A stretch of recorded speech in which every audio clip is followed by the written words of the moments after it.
evening. Welcome to the Tuesday, July 9th Select Board meeting. We know the meeting has been properly warned, correct, Jan? Yes, it has. Because we were here at 5:30 to conduct committee interviews and then entered into executive session.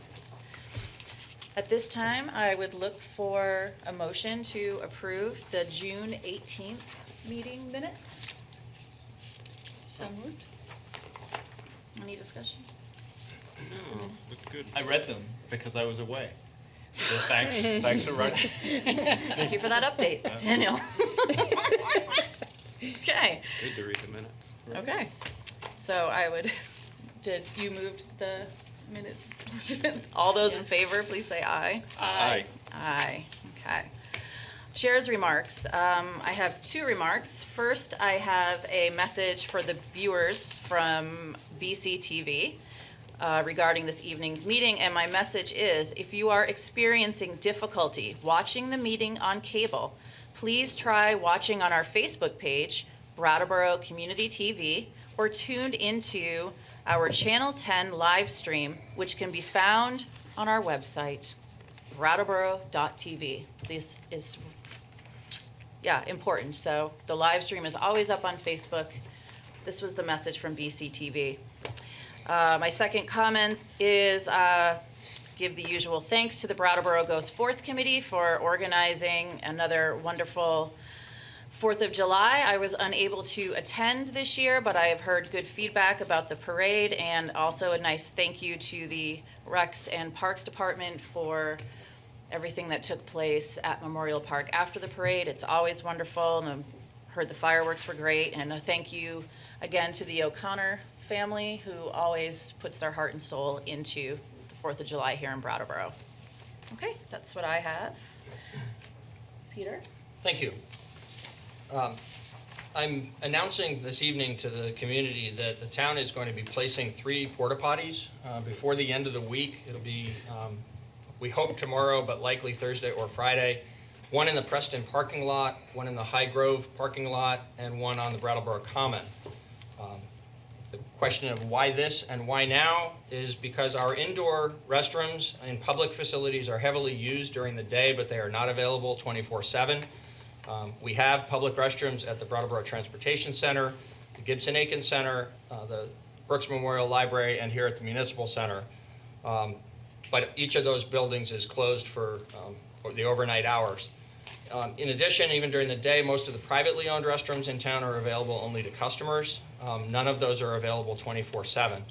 So during the late evening and the overnight hours, there are no sanitary facilities for people experiencing homelessness or for others who need a toilet. The town employees and others who are maintaining these spaces have found, particularly this summer, significant amounts of human waste in public spaces in the town. So we view this as an urgent community need, not just as a matter of human dignity, but as a matter of public health.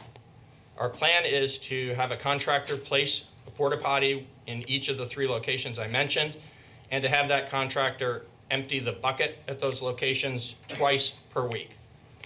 Groundworks will be our partner in this effort and will clean the porta potties during the day, keeping them stocked with toilet paper and hand sanitizer, and emptying a sharps container that will be installed in each of the 3 locations. The town will pay the contractor for its services and will purchase the consumable supplies that Groundworks will use in the maintenance of the porta potties. That cost is likely to be about $1,000 per month. For the longer term, we're looking into permanent public toilets. They're common in Europe and in American cities. For those who may want to look at a good example online, there's something called the Portland Blue that was designed and first implemented in Portland, Oregon, but now is actually in place in cities both across the country and overseas.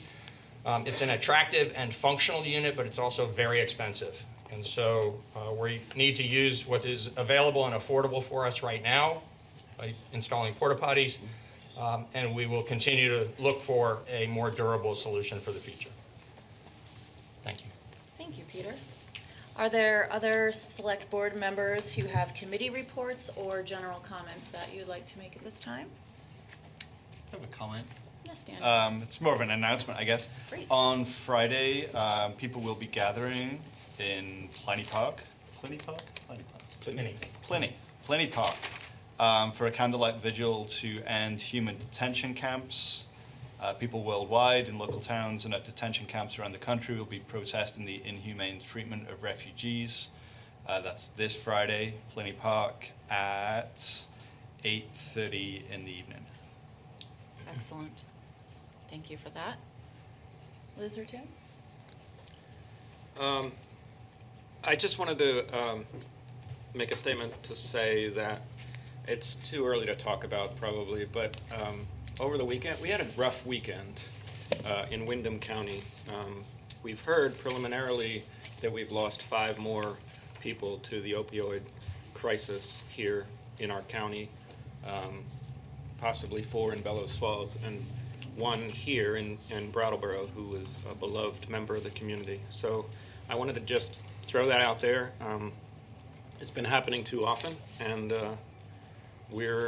all of us up here are aware of it, and there's so many people in town that are stopping these from happening, and sometimes we're not successful. So it's a tragedy and a public health emergency, in my opinion. Thank you, Tim. Thank you. Okay, seeing no other comments from board members, I will at this time open the floor to public participation. A couple of reminders. This is an opportunity to speak about items that are not already listed on tonight's agenda. The comments tonight will be kept to 2 minutes. We have a lengthy agenda, and our interpreters will be leaving us at 10 o'clock, and when they leave, we leave. So everything needs to be done well before then. Also, no derogatory comments will be tolerated. Is there anybody in the public who would like to come up and speak tonight on items not on the agenda? Mr. DeGray, you know the drill.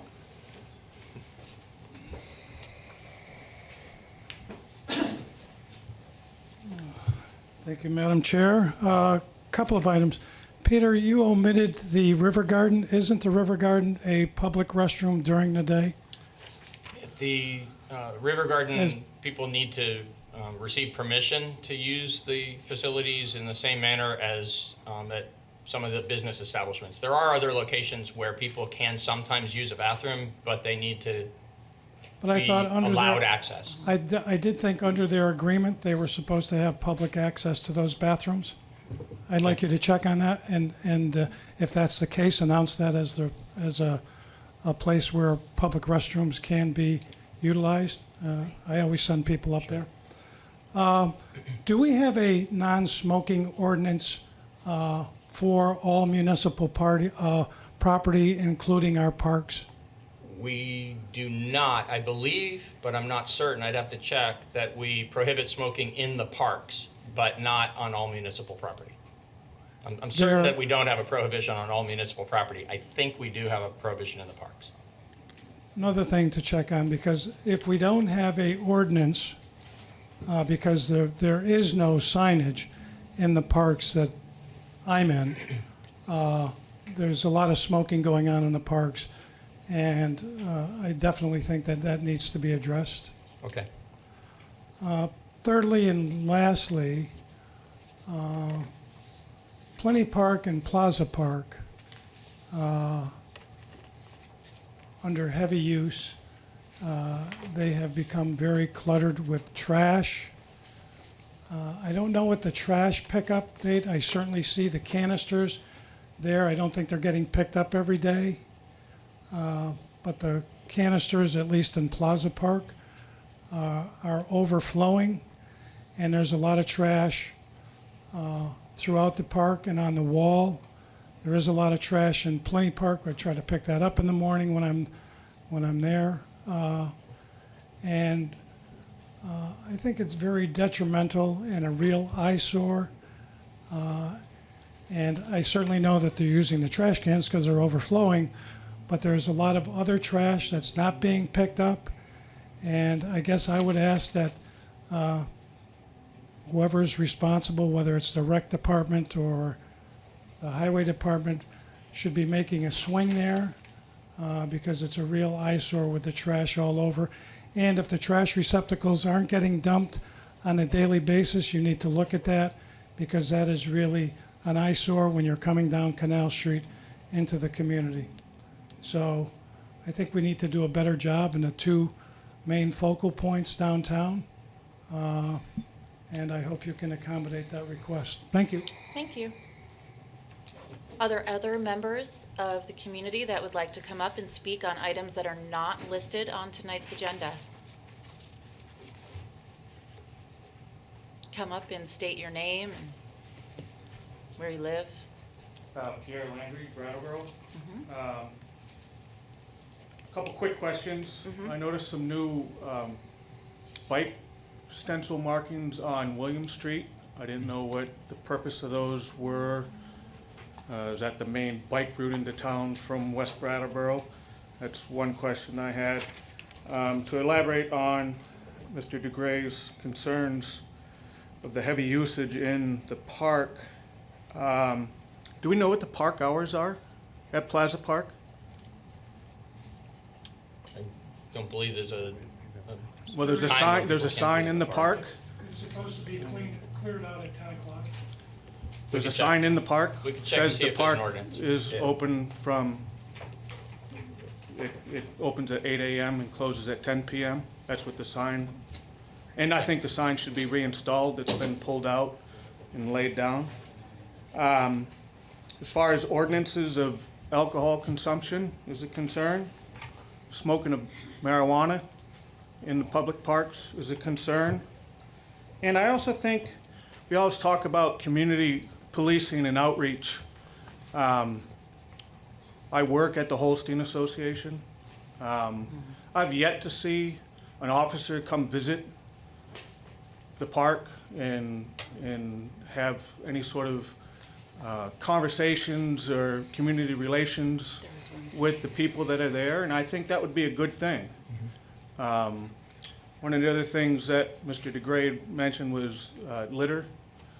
He's right, the trash cans are overflowing every day, and it's really appreciative for the people that do use them. But the park is also being used as storage for personal belongings. Because there are people that sleep in the park, anywhere from 3 to 8 I've counted over the last couple weeks. And they do leave their items there during the day. They're also using the large maple tree in the corner of the park as a restroom, and I think that also should be addressed. Thank you. And if you could, William Street thing, I didn't know Yeah, what those were. may I You take just William Street. like to just, sure, and I can add to the other. No, I'll be fine. Glad to do that. Okay. William Street, we were requested to put bike lanes on William Street, but there's not enough width to safely do that. So the Traffic Safety Committee recently reviewed that request, and the outcome of that discussion was to put the stencils that you've seen out there, which are called sharrows. It is the standard marking for an area where bicycles and motor vehicles are sharing space as opposed to having separately designated space. So that's why you've seen those recently appear on Williams. It's not meant to be the primary bicycle route into town, but it is one of the bicycle routes coming in from the west. And I see that you've already marked down that you'll be looking into garbage collection. And Absolutely. I want to put some mind at ease and let you know that daily the police department, Groundworks Collaborative, and Turning Point do daily outreach to the park and to all other locations. And I know that because I am that team. And I was there today. And so were the police, and so was Turning Point. Thank you. How about alcohol consumption and smoking? That's on the list for Peter to look into. I addressed the item that I knew Yeah. about firsthand. Right. Thanks. May I just respond briefly to that? If you think that's a good idea. Sure. So Chief Fitzgerald is often at these meetings and would speak to that very directly if he were here. Tonight's a night when there isn't a police-related matter on the agenda, so he's not present. But we can make sure that at an appropriate time, you and he can link up and he can talk with you about the policing. I will say, as a broad brush statement, not specific to any location or any particular circumstance, the police department's mission, very explicitly and clearly stated for the last several years, is to differentiate between people who need our help, people who are making bad decisions, and people who are harming other people. And every day, every police officer is sizing up situations as they encounter them to make those decisions. And we are very intentionally not criminalizing the gatherings of folks who have no place else to go. So the exact determination of what's an appropriate boundary for behavior is something that the police department will speak to, not me. But I think we should be really frank with one another that arresting someone for misdemeanor conduct in the context that we're talking about is going to spend a lot of time doing bookings and running people into the system that is not going to cure anything for that person or for our community. So we're trying to manage and balance a variety of community interests as best we can every day. Thank you, Peter. Well stated. Okay. Any more public participation on items that are not on tonight's agenda? All right. Hearing none, I would entertain a motion to transform into liquor commissioners. I make a motion to transform ourselves into liquor Transform. commissioners. Excellent. All those in favor? Aye. Okay. And so we are liquor commissioners looking at a first-class liquor application for Cordon Bratton, hoping I'm getting that right, Catering, LLC, who does business as Vermont Table. He's here. Hi. And please state your name for the viewing audience. My name is Cordon Bratton. You are also welcome if you'd prefer to have a seat at our fancy visitors table. Standing is fine. Excellent. Okay. Great. So would you like to tell us a little bit about your business and Yeah, A Vermont Table is a catering company. We've been around for 10 or 15 years in the area. We moved to Brattleboro a year ago. We cater parties large and small around the region, and we're now gearing up to open our in-house offerings. So we are going to be located downtown on the Midtown Mall building. We have a 56-person dining room and a bar.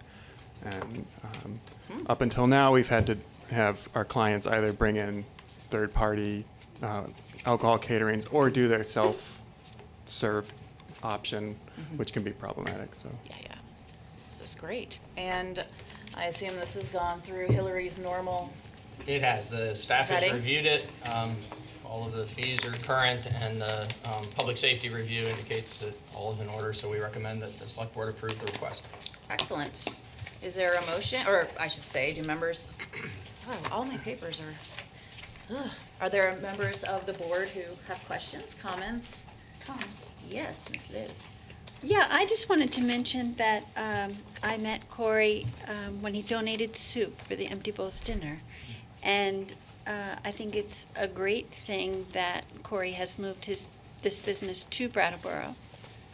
And you're a lifelong resident of Brattleboro? yeah, that's right. And you just married your middle school sweetheart? This is getting really deep. We met in high school. High school, okay. Is And- that true? Is that true? Yes, it's true. And Spicy. I've seen the space and it looks lovely, and I'm looking forward to visiting. Me Oh, too. thank you. What kind of things will folks be able to eat there? Well, we're going to have a rotating seasonal menu. It's largely ingredient driven, so it'll change with the season as things come through. But I'm hoping to draw on my travel experience and have some things that international street foods and other things like that, in addition to our kind of standard American fare. Great, thanks. And this is the location of the former Backside Cafe. Yes, that's correct. So that's great. That's That's a great. pretty cool space, too. Yeah, no, we're really excited about it. Yeah, it's gonna be good. Can you tell us, is this space going to be open all the time, occasionally? Yeah, so right now we're a catering company, so we'll be open for special events to start, and then we'll be open to the public for kind of regular restaurant service later this year. Further? No, Okay. no further. I would entertain a motion. Whoever's ready. All right. Oh. Quick draw. Go ahead. Okay.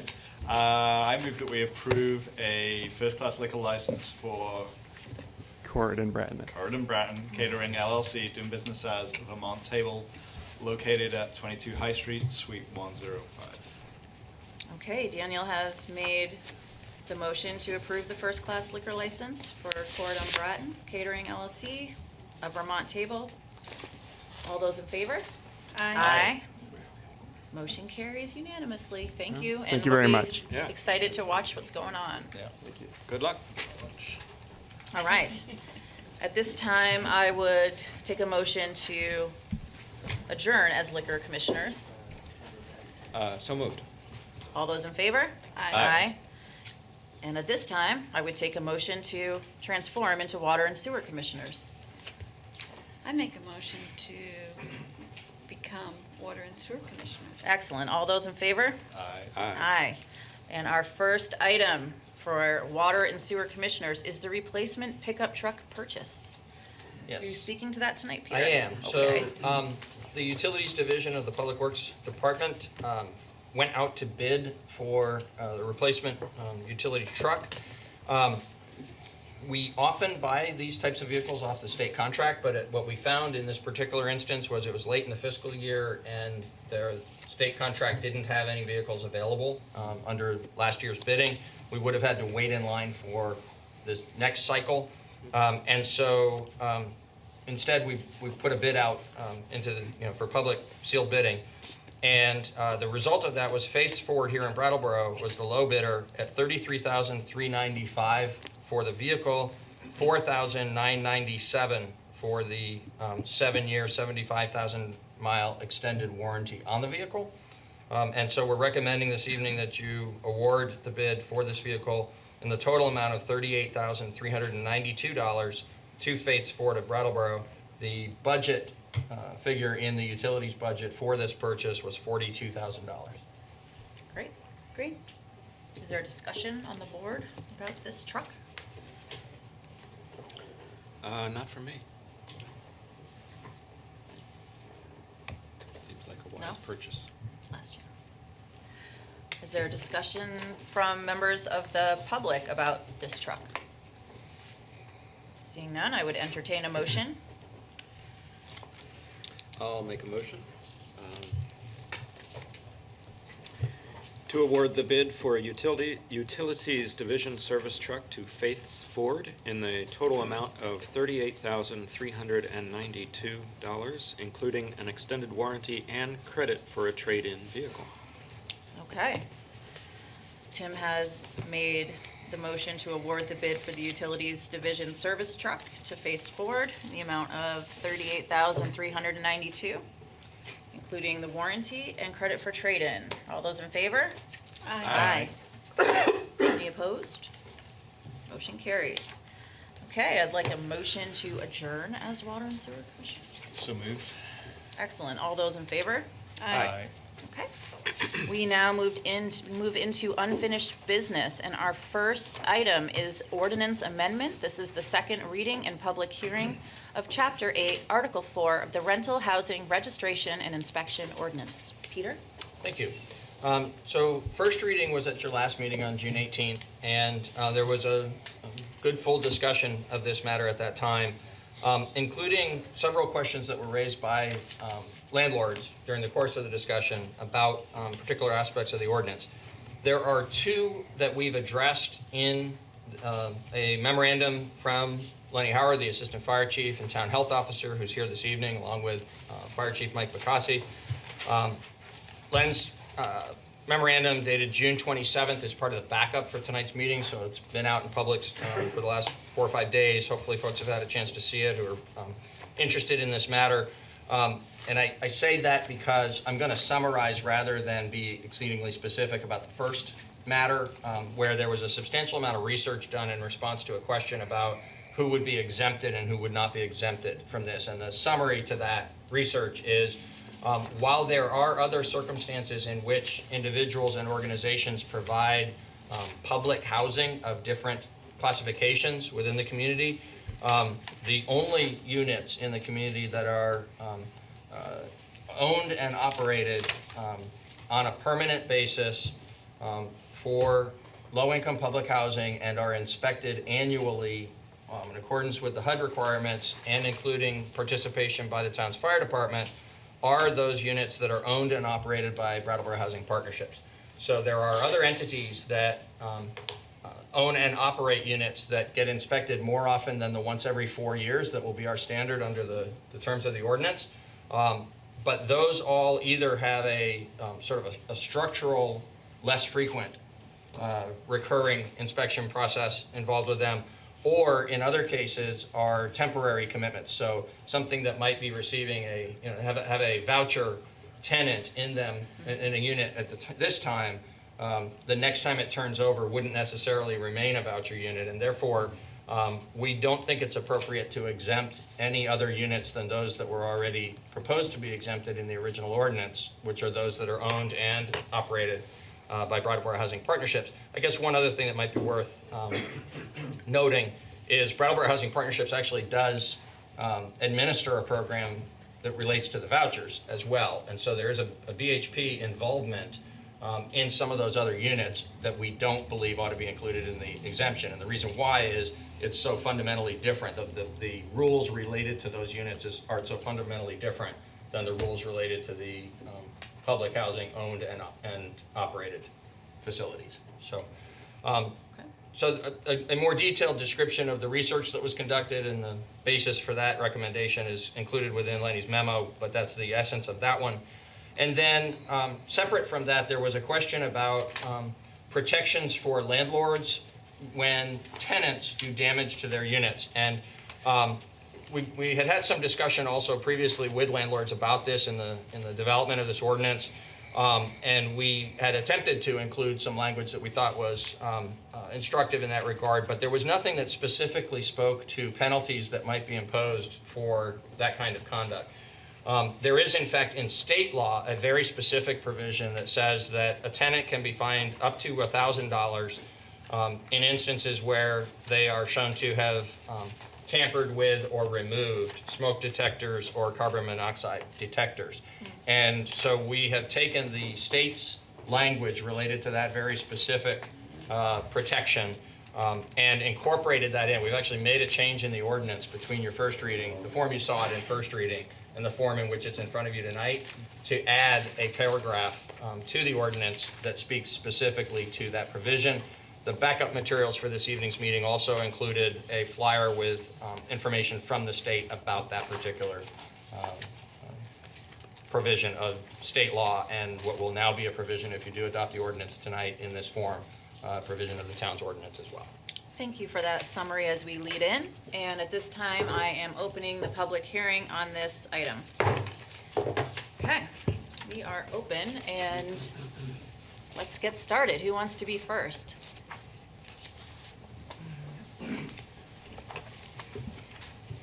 Just state your name and. Yeah, Will Walnus, property owner on Elliott Street. At the last meeting, I think there was some concern about billing and the fact that billing would occur at the time of inspections. And there was concern on my part and other landlords that the lump sum billing could be onerous. In some cases, several $100s, which is a hardship for me in particular, but in other cases it would be several $1,000s. I wonder if any consideration has been given to, and furthermore, I consider myself lucky actually that I'm not going to be billed for 4 years. I'm on the 4th cycle. Would it not be fair to bill everyone at the beginning of this program on a quarterly basis, just as water and sewer is billed, according to the number of units to be inspected? Would you like me to? That, If you feel like you- that may be a more equitable way to do the billing. And, you know, as has been pointed out, it's only dollars a month. But in the cases where there are a whole building of apartments, that could be several $1,000s. So that way, it would break up the payments. You would have a steady income stream as a result. And it would be fairer for those who are going first not to be billed at the beginning, while others are not billed until the 4th year. Thank you. Okay. Please do. So if the select board finds that request compelling and you are concerned about the burden that the once every 4 years, $75 per unit cost represents, we could in fact set up a system like that. If you decide you want to do that, what you should do is hear the rest of what you're going to hear this evening and then defer final action on this until we can review what that system would look like. There's some logistical issues as well as probably some cost issues that we need to factor into what recommendation we might make for what that quarterly fee per unit would look like. But we could develop that into a proposal for the board to consider if the board wants to see that. Staff's review of this and looking at what other communities have done, we're trying to learn best practices from other communities around the state that have put these kinds of programs into place, some more successful than others. So Len did a significant amount of research. We communicated with those other cities. We communicated with the Vermont League of Cities and Towns about this. And the place where we landed was we thought that while there are other communities that actually bill annually, I don't know of any that bill quarterly, although there may be, but there are definitely some that bill annually. We thought that it was more appropriate, given the magnitude of what the charges are proposed to be, more appropriate to bill only when you're receiving the direct service from the town of the active inspection work, rather than billing even at the times when you're not receiving an inspection. That was a decision staff made in how we structured this and bringing it forward to the select board, and it's not the only way that this could be done. Okay. Is it You wanna- appropriate for us to ask questions at Well, this that's time, what I or was are we just gonna ask. still- I mean, It's up to you how you want to. I My think memory's like not that my good. my natural instinct is to kind of hear everybody out, respond, kind of like Peter just did when appropriate, and then kind of talks amongst ourselves after we've heard everything that people have to say. It's my natural inclination. I'll write a note. Does that feel fair? That's fine with me. That's I'm fine going to with make a me. note Yeah. because I have a comment, Okay. probably like Daniel does. Thank you. Thank you. Next. Yep. Come forward to the microphone and state your name.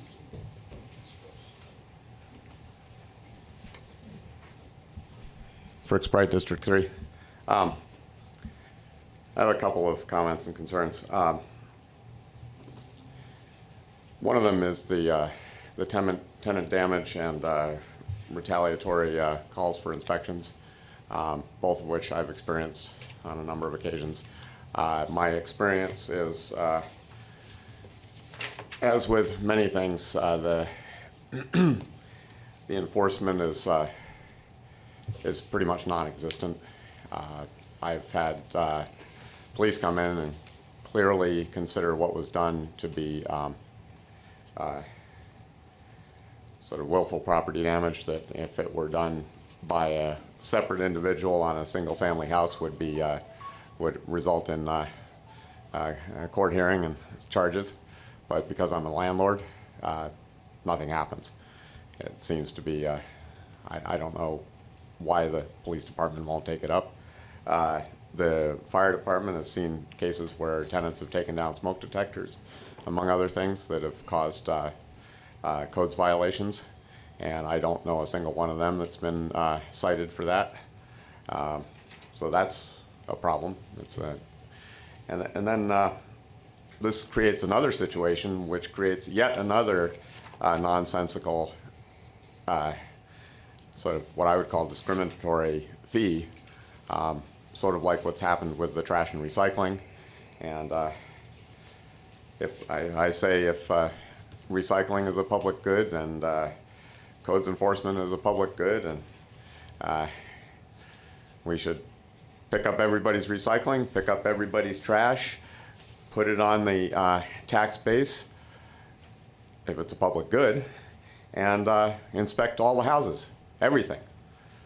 Single family, I mean, it doesn't, if the issue is fire protection and health, that's not, there's no difference between a single family house and a house that's rented, or one that's Airbnb, or one that's public housing, or one that's private, or it doesn't matter what the ownership is, or what the arrangement is, whether it's being paid for by a mortgage and taxes, or through rent. That's a separate issue. It's not relevant to the issue that's trying to be addressed. So I feel like you're picking winners and losers here, which is not appropriate. Again. Thank you. Next member of the public that would like to speak? What, did you want to address that? It's hard not to address that, actually. We don't want to address it from an emotional position. You prefer we don't? I prefer we don't right now. Okay. Yes, sir, please step up to the microphone and state your name for those that are watching on Bob TV. Leach, I've been in town for almost 50 years, most of that time as a landlord. Back in those early days, we had regulations just like these in place. They were a pain in the neck for the town as enforcement was required, and they were a pain for the landlords, headaches all the time. Tenants abused the system. It finally came to a head when one of these apartment houses burned down and somebody died. The back door was blocked so that the people could not get out during the fire, and they wound up dying at the foot of the stairs. Blocked by the tenant. Blocked by the tenant. That detail, I think, is true. The Figured. tenants had actually blocked it. But regardless, it ultimately wound up with a suit for the town. The results of the lawsuit, I don't know, was never made public. But the town did elect to repeal all the ordinances related to this particular subject. It eliminated the position they had for maintaining it. Since that time, the state regs have been applied. The fire department has taken on the responsibility of enforcement, and I've got to admit that it's that entire time, it has worked very well. Not much problem with tenants annoying the fire department, and we've certainly got along well, landlords have got along well with the department, and there's been no lawsuits to the town. I hate to see the town go back into the same situation we had back then, where we are taking on the responsibility and liability for enforcing the state regulations with our own. Thank you. Thank you. I'm opposed, my figure. Thank you. Okay, next member of the public who would like to speak? Yes, sir. We know you well, but, introduce yourself when you get up there. I'm Dart Everett. I've been a landlord since 1981. Although many parts of this ordinance scare me, one that bothers me a whole lot is that tenants can cause problems that we might be cited for. And there's really nothing against the tenants. I had Len Howard come to do a house 4 or 5 months ago that I was evicting somebody from, and he walked in, we went up to the top of the stairs, and the hall smoke detector was down on the floor. Went into the bedroom, the smoke detector was on the bureau. There was a broken window in the kitchen. I didn't take those smoke detectors down, and I didn't break the window. But if, under the current ordinance, if an inspector goes through, they're going to cite these things as minor violations, but nevertheless, it's going to be on the record in my file, so that if there is an issue sometime, someone could demand those records and use them against me. And I think that it should be some way clearly stated that if tenants are to blame, the tenants will be cited, and it will be not on the landlord's record. Thank you. Thanks, Dar. Next member of the public that would like to speak? Mr. DeGray.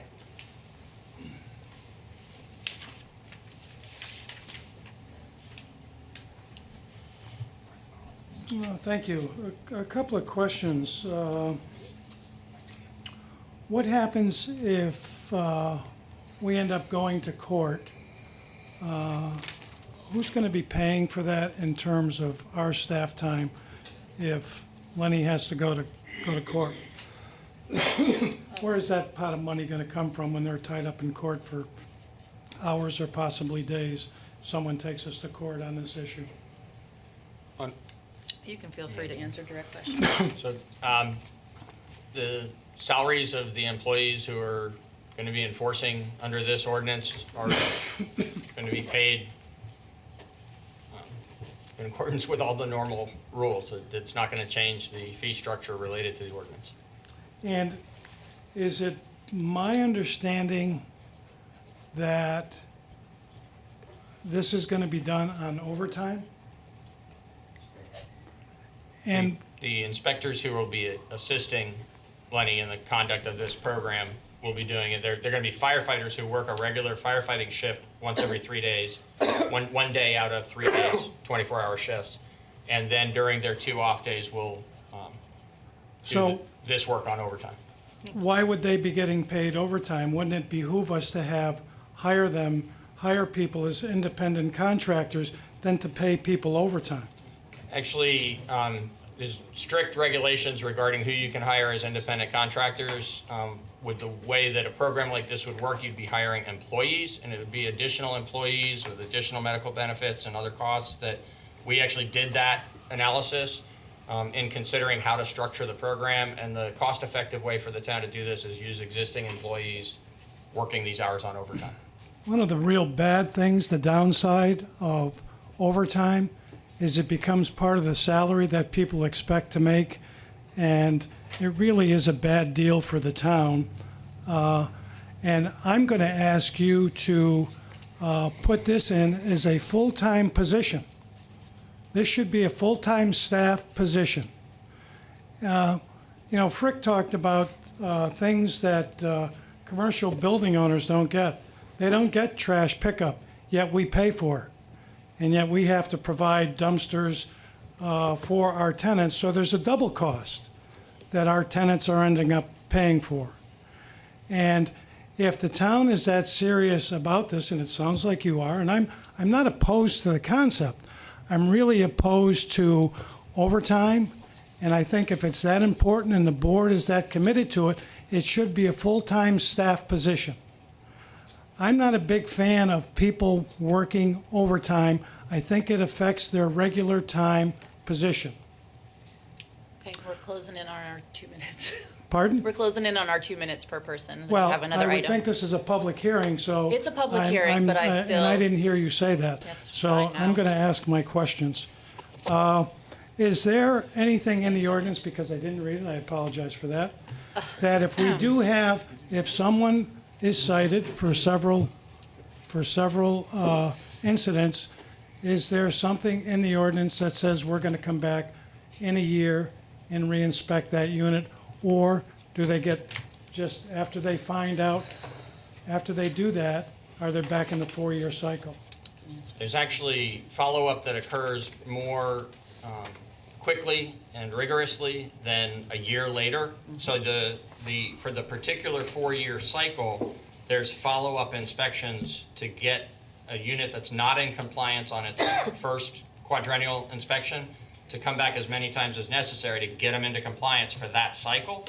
And then the next time that we would visit, unless we received a complaint, would be to come back when it's time for the next quadrennial inspection. And how long will it be before, is this rate going to be frozen for X number of years? Are you Yes. going to have it in the ordinance where it's going to be frozen for $75 for 8 years? Obviously, the contracts come up for firefighters and raises come, so the So it's actually, 75. the intent is to have the fee remain the same for each 4-year cycle. It could be possibly renewed at 75 again, but that's 4 years from now. The intent is definitely not to raise it during the first 4 years or any subsequent 4-year cycle, so that every unit is charged the same amount during those 4-year cycles. And again, I want to really emphasize, because we don't have a la carte tax bills, that if this is important to the town, this should be a full-time position for the town, so this person could be utilized for other things that I know the inspectors are, the fire inspector, the health officers are doing. And I think it would be very important to do that. Again, so I thank you for your time. Thank you. Yes. Yeah, Lee Leibowitz. Oh, can you say that when you're really close to the mic, just because it Yeah, doesn't? Lee Leibowitz. Thank you. I was wondering about, it seems to be a lot of things that could occur, like right after an inspection or, you know, some period after it, that like water, mold, mildew, or something like that. It could be a leak, and it develops a problem.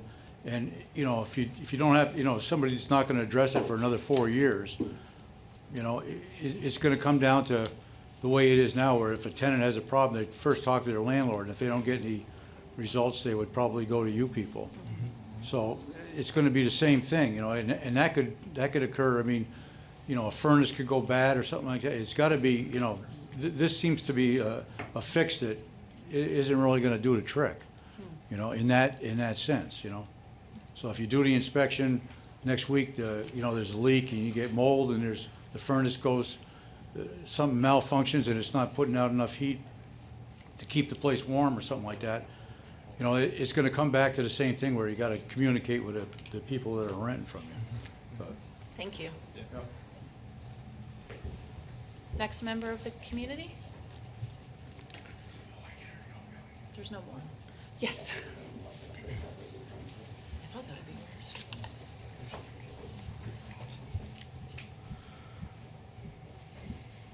I'm Jackie Reese. Thank you.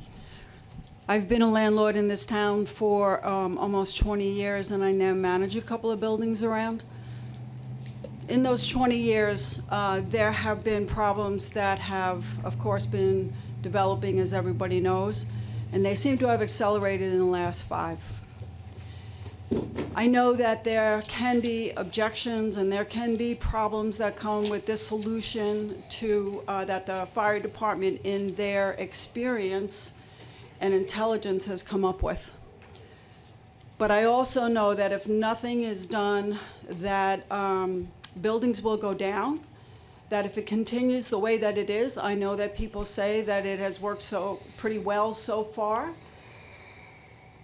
but they may not be taken into consideration the last couple of years. Perhaps it hasn't happened on their block. Perhaps it hasn't happened to people that they know, that their building has deteriorated due to, among other things, the opioid crisis and the non-tenants that have gone into buildings. To me, having a extended or more frequent inspection of these buildings is a positive thing, and I know from experience that any extra attention that the fire department and the police department put on a single building and to a single landlord will result, and has resulted, in these houses being cleared out and being their problems being as eliminated as they can be. So yeah, something may happen the day after the fire department comes in. That wouldn't matter whether it was a 10-year inspection or a 4-year inspection or a 1-year or a 1-week inspection. What we need in this town is more cooperation and more exchanges between the people who are officially in charge of making sure that these apartments are being kept up, and some more cooperation between the landlords, the good landlords, the people who do take care of their buildings, the people who do welcome the fire department in as an added set of eyes to what's needed in their buildings for the safety and health of everybody. And I think it will diminish the protection that some of the non-tenants have exerted against what they have exerted on houses, buildings, and this neighborhood. So I hope that when you consider this, that you consider everything, and that there are good tenants and there are bad tenants, there are good landlords and there are bad landlords who think that they are good, but they're not really looking out for the neighborhood as a whole. So I hope you take that into consideration as you're looking through this, and trust the wisdom and experience of our fire department, who go into these houses every day and know what goes on in there. We think about it, we see it from the outside, but these guys go in there every day, saving lives and sometimes not being able to. Thank you, Jackie. Thank you. Are there other members of the community that would like to come up and speak during this public hearing? Will? Nobody else raised their hand, so. I'm sorry, Will Wonus again. I'd like to speak briefly to the point about having a single person hired to do the job. If that were the case, there would be uniformity in the treatment of all the codes and considerations. Thank you. I think that would be a valuable asset to the program. Okay, thank you. If there are no new speakers on this topic, I am going to then bring it back to the board and to Peter, who have been writing down as you've been speaking, so that we can give some answers and have some discussion. Peter? Or Tim? Who wants to start? Myself, and I think possibly Daniel as well. I was looking at the billing question from Will, your original question. I thought maybe just a brief explanation of how it's proposed to work now would help inform the discussion of the next 2 minutes. Sure. So the intent is to send out a letter initially to schedule the inspection. When the inspection has been scheduled, so that both the landlord and the tenant can be present when the inspection occurs. The inspection will be conducted, and there'll be a invoice sent to the landlord for the inspection, along with, if the unit passes the inspection, then along with the invoice would be the certificate that says that the unit has passed the inspection and is certified for another 4 years. Or there would be a letter that identifies the things that failed during the inspection that need to be addressed in order to receive that certificate that you've complied with all the regulations. So that's how that. So it'll be the billing for this will be handled out of the fire department, along with the administrative paperwork related to the inspections. If we set it up as a more frequent recurring bill that was separated from the inspection process, quite likely we would shift that responsibility over into the finance department, but that's one of the logistical things we need to consider if the board wants us to further review that question. And would there be like a 30-day, what would the normal window of payment? There is time allowed. I don't recall whether the ordinance speaks specifically to the amount of time. Bob? They do 30 days from receipt of the invoice, and the invoice, as you said, comes out when they send in the application and you do the inspection. I'll just really quickly throw out, because I know you've had some comments. I was going to just say that to me, it seems very clean and understandable that you have the payment made at the same time and the same year as the inspection made. I think the only people, correct me if I'm wrong, that we've heard from so far that have a problem with that methodology is people that have multiple units that happen to fall under the same letter or street name. Right. So I'm just wondering if there could be, something where above a certain number of units, there could be some sort of nod to that billing issue. But to me, to throw out the methodology of pay when you get inspected seems unwise. I don't want to Thank you. Just to comment on the idea that an owner of more units has a greater burden. we actually did give some consideration to that in the formulation of the ordinance and decided that what we think that what we proposed and what's in front of you is fair, because those same individuals who have a greater burden to pay for more units also have greater income flowing from their operation as a landlord.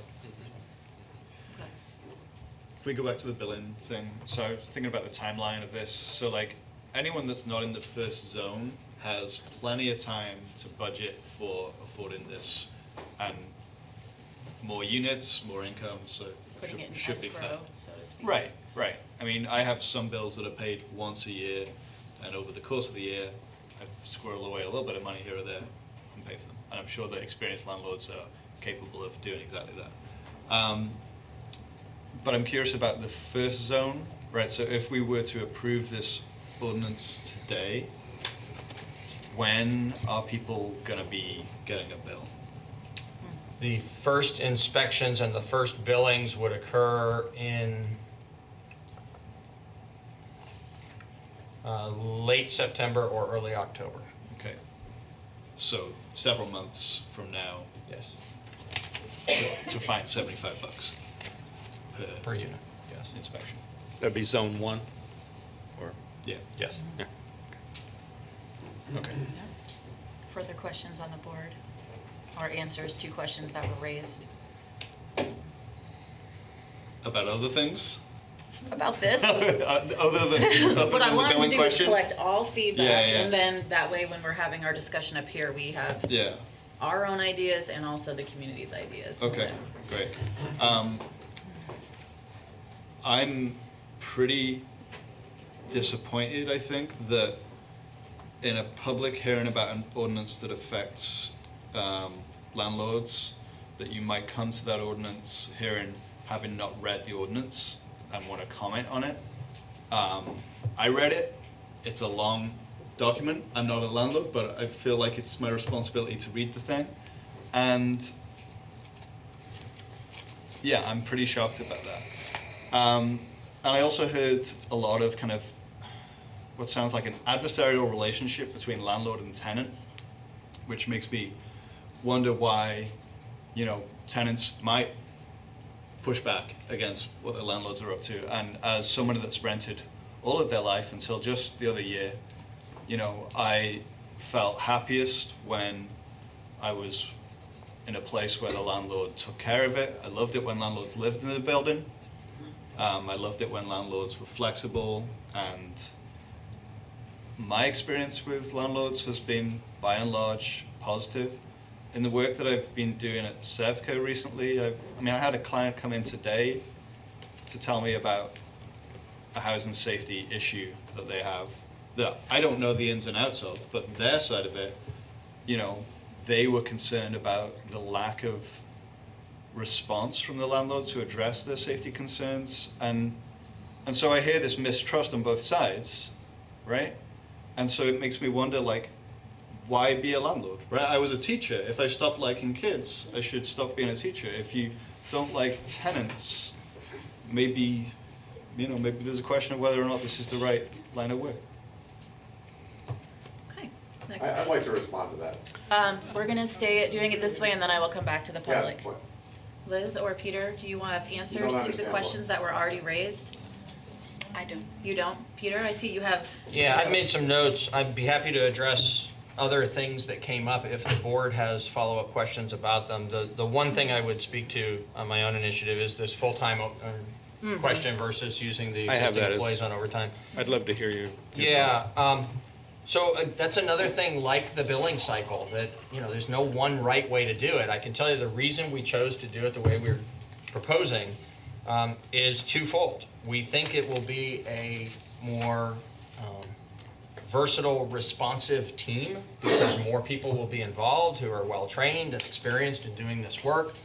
And so at any given time, we can keep up with the workload of the proactive inspections, and there will continue to be, as the comment was made about, even though we'd be out there every 4 years instead of every 10 doing a proactive inspection, we still do expect that there will be some complaints. There will be some need to follow up on things on particular issues as opposed to just as part of the recurring cycle. And by having a team of several different people available who are competent at doing this work, we're going to be able to respond better to that variety of things that are part of this program, and at the same time provide this service in a way that is more cost effective for the community. It's not to say that it would be wrong to hire a full-time position, but the one full-time position with the all-in, the salary and the benefits for the position, would cost more than the $50,000 cost of implementing this program in the manner that we proposed it, and would provide only one additional person available to Lenny to assist in the conduct of the program. Yes, that person would be committed to this work full-time, but that person isn't going to always be available. And so we just feel as though operationally and financially, the smarter way to approach this would be to do it using the existing qualified personnel on overtime hours. Thank you. The one thing that came up from Frick and from Dart was, about the smoke detectors and making sure that that's clearly written into the ordinance, and Sure. I wanted you to address that. Well, yeah, so that is what I meant to speak to, or what I did speak to in my introduction of the matter tonight, so it may not have been clear to you, but in direct response to the raising of that issue 3 weeks ago, we proposed a change in the ordinance that takes the language of the state statute and incorporates it into the town's ordinance so that the fire department can, in fact, enforce against a tenant where the evidence is that the tenant did the damage. That's the key phrase there, and it's all, whether or not we follow up and assess a fine against a tenant is going to depend on evidence that makes it clear that the tenant actually did the damage. But there will be a vehicle now that there hasn't been in the past for the inspectors to actually, take that action when it's deemed appropriate. Thank you. And that's damage to smoke detectors, not just all Correct. damage. That is specific to the removal or damage, smoke Detectors and carbon monoxide detectors. Thank you. Correct. Okay. Members of the board feel like we're ready to go back to the public, or Tim, do you have more to say? I wanted to make two comments. Yeah. One is that the issue about the tenants possibly damaging things, it doesn't make a lot of sense to me as a landlord and also a former tenant that you wouldn't want more increased inspections, because from my point of view, as a landlord, and a good one, hopefully, you often get a tenant where you wonder what's going on inside of there, and you respect their privacy because the law protects their privacy, and it's a good thing to do. But if you have an inspection coming up, you actually can get in there, right? And you can actually see what's going on. Not only that, but you will get a sheet of paper that says, yes, you've got your smokes, you've got your fire extinguishers in the kitchen and they're all mounted properly, and you've got proper egress, and you've got your steel doors that close automatically. And if the tenant messes these up, you actually have proof that on September 27th of 2020, this was inspected, and suddenly there's not, or if, God forbid, there was a fire, you actually can go back to this actual document that shows that you took care of this and you did your best efforts to make this happen and keep your tenants safe. So I still continue, when I continue to hear that brought up, the sort of landlord-tenant problems that Daniel refers to, I still don't quite get why this isn't a better system, doing this every 4 years versus barely doing it every 10, where we are now. And I just wanted to say that I absolutely don't think that it's the same thing to be a tenant as being a homeowner. When you're a homeowner, you're taking all that responsibility to keep yourself and your family safe. When you're a tenant, you are renting, you're paying someone with the expectation that you're renting a safe abode. And that should be part of the deal with any tenant-landlord relationship. So I object to that statement that it's the same thing as homeowners and that we should just expand it to everybody being inspected. It's quite a different relationship when you're a renter, and I know that because I've been both. So May I add something to that? So the law also, and Bob could speak to this in greater detail if you want amplification of this, but just in summary, the law recognizes those differences and actually speaks to there are different aspects of the laws regarding safe facilities that, whether something's a public facility or not, it's differently regulated, whether something's a commercial facility versus a residential facility that's rented versus a residential facility that's owned and occupied. All those, there's many different classifications under the law of what the obligation of the owner and or occupant is that are specific to the circumstances of the building. Okay, Thank you. okay. At this time, I'd like to go back to the public. This is a heated topic. We have a lot on the agenda. This is not going to be a circular round and round who's fighting with who, but I certainly am ready to invite more conversation. Lee, you've had your hand up. Oh, I'm sorry. Do you want to speak, Chief Bacassi, before we? And then Lee, we'll go next. I just wanted to expand on what Peter and Tim just said. It seems appropriate for you. We have no authority in a single-family home. Yeah. Single-family owner-occupied in Vermont is the old saying, it's the owner's castle. So we have no authority to go in and regulate any codes in a single-family owner-occupied home. Okay. Just so everybody does know that. Thank you for that clarification. And as Vermont is a Dillon's Rule state, we all know what that means. It means we do what Vermont says we do. Okay. Lee, would you like to come up and speak? No, I'm gathering my thoughts. Okay. Frick?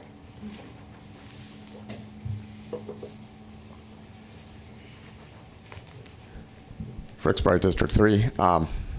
First off, I didn't hear anybody say anything that indicated that they hadn't read the ordinance, so I'm not sure where that came from. Somebody did. Okay, well, I missed that. It sounded like a blanket statement. My understanding is that if something's a state rule, it's a rule and law, and it's enforceable. So I'm not sure what difference it makes whether it's rolled into the ordinance or not. The thing I was trying to address anyway with regard to unequal treatment was how tenants are treated versus how landlords are treated. I understand that landlords don't seem to be universally sympathetic characters, but and tenants seem to automatically be so, and that's something that actually creates divisions where they don't need to be. And that's when people are treated unequally, when one class of people can get away with something and another class can't, sort of like with race relations.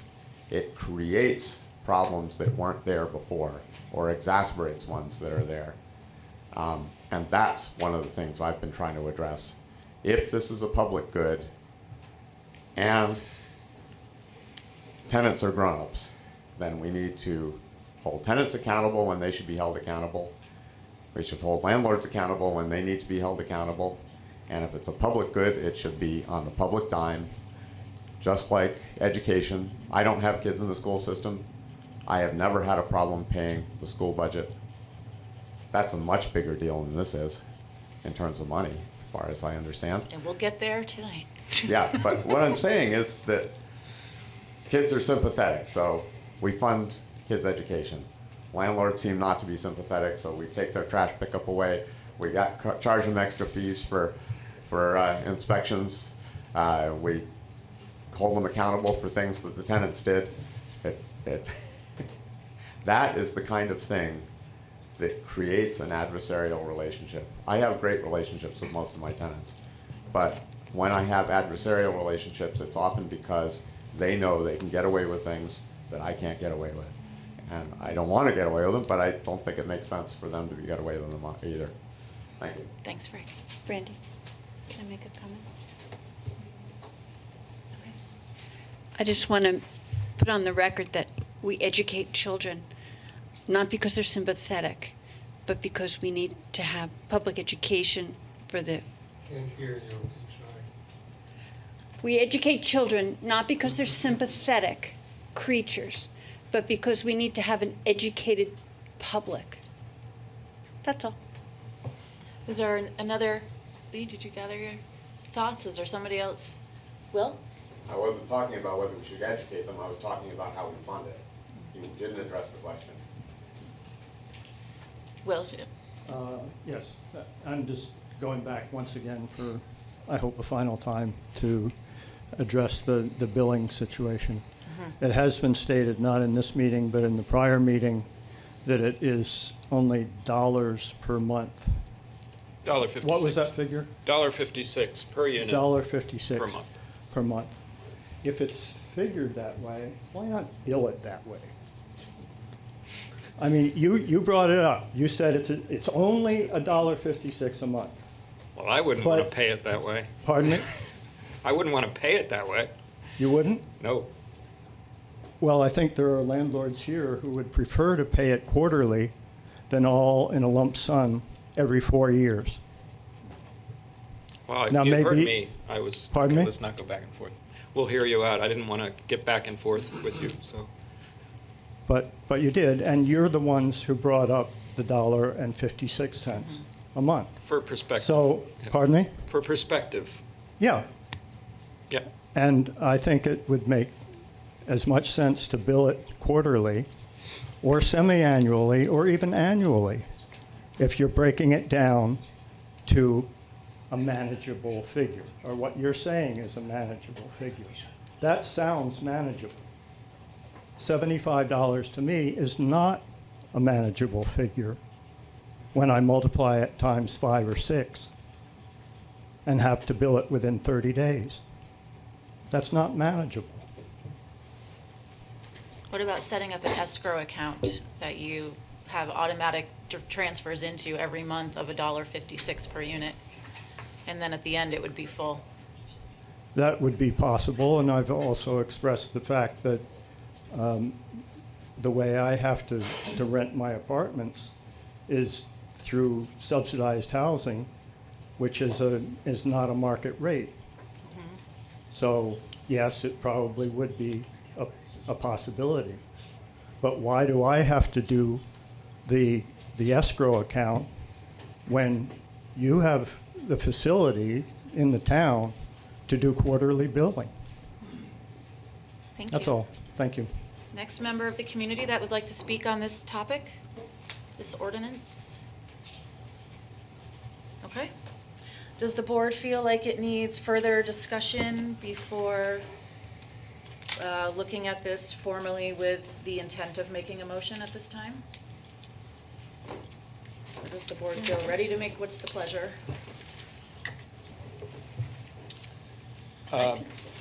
Make a motion? Okay. Is the public hearing still open? Nope, at this time, we're going to close the public hearing. Okay. Okay. I make a motion to approve the amendment to Chapter 8, Article 4 of the Town of Brattleboro's Code of Ordinances as presented at this meeting. Okay, Liz has made the motion to approve the ordinance as presented to us tonight in our binders. All those in favor? Aye. Aye. Any opposed? Motion carries unanimously. Thank you. Okay. Our next order of business, God, me and these papers, under unfinished business, that's still the section we're at, is Groundworks Housing Resource Center project. And in this, we are hearing about and taking a look at the possibility of supplemental town appropriation of $100,000 from program income. Are there members of Groundworks that would like to come up and sit at our table? And when you speak, please remember to introduce yourselves.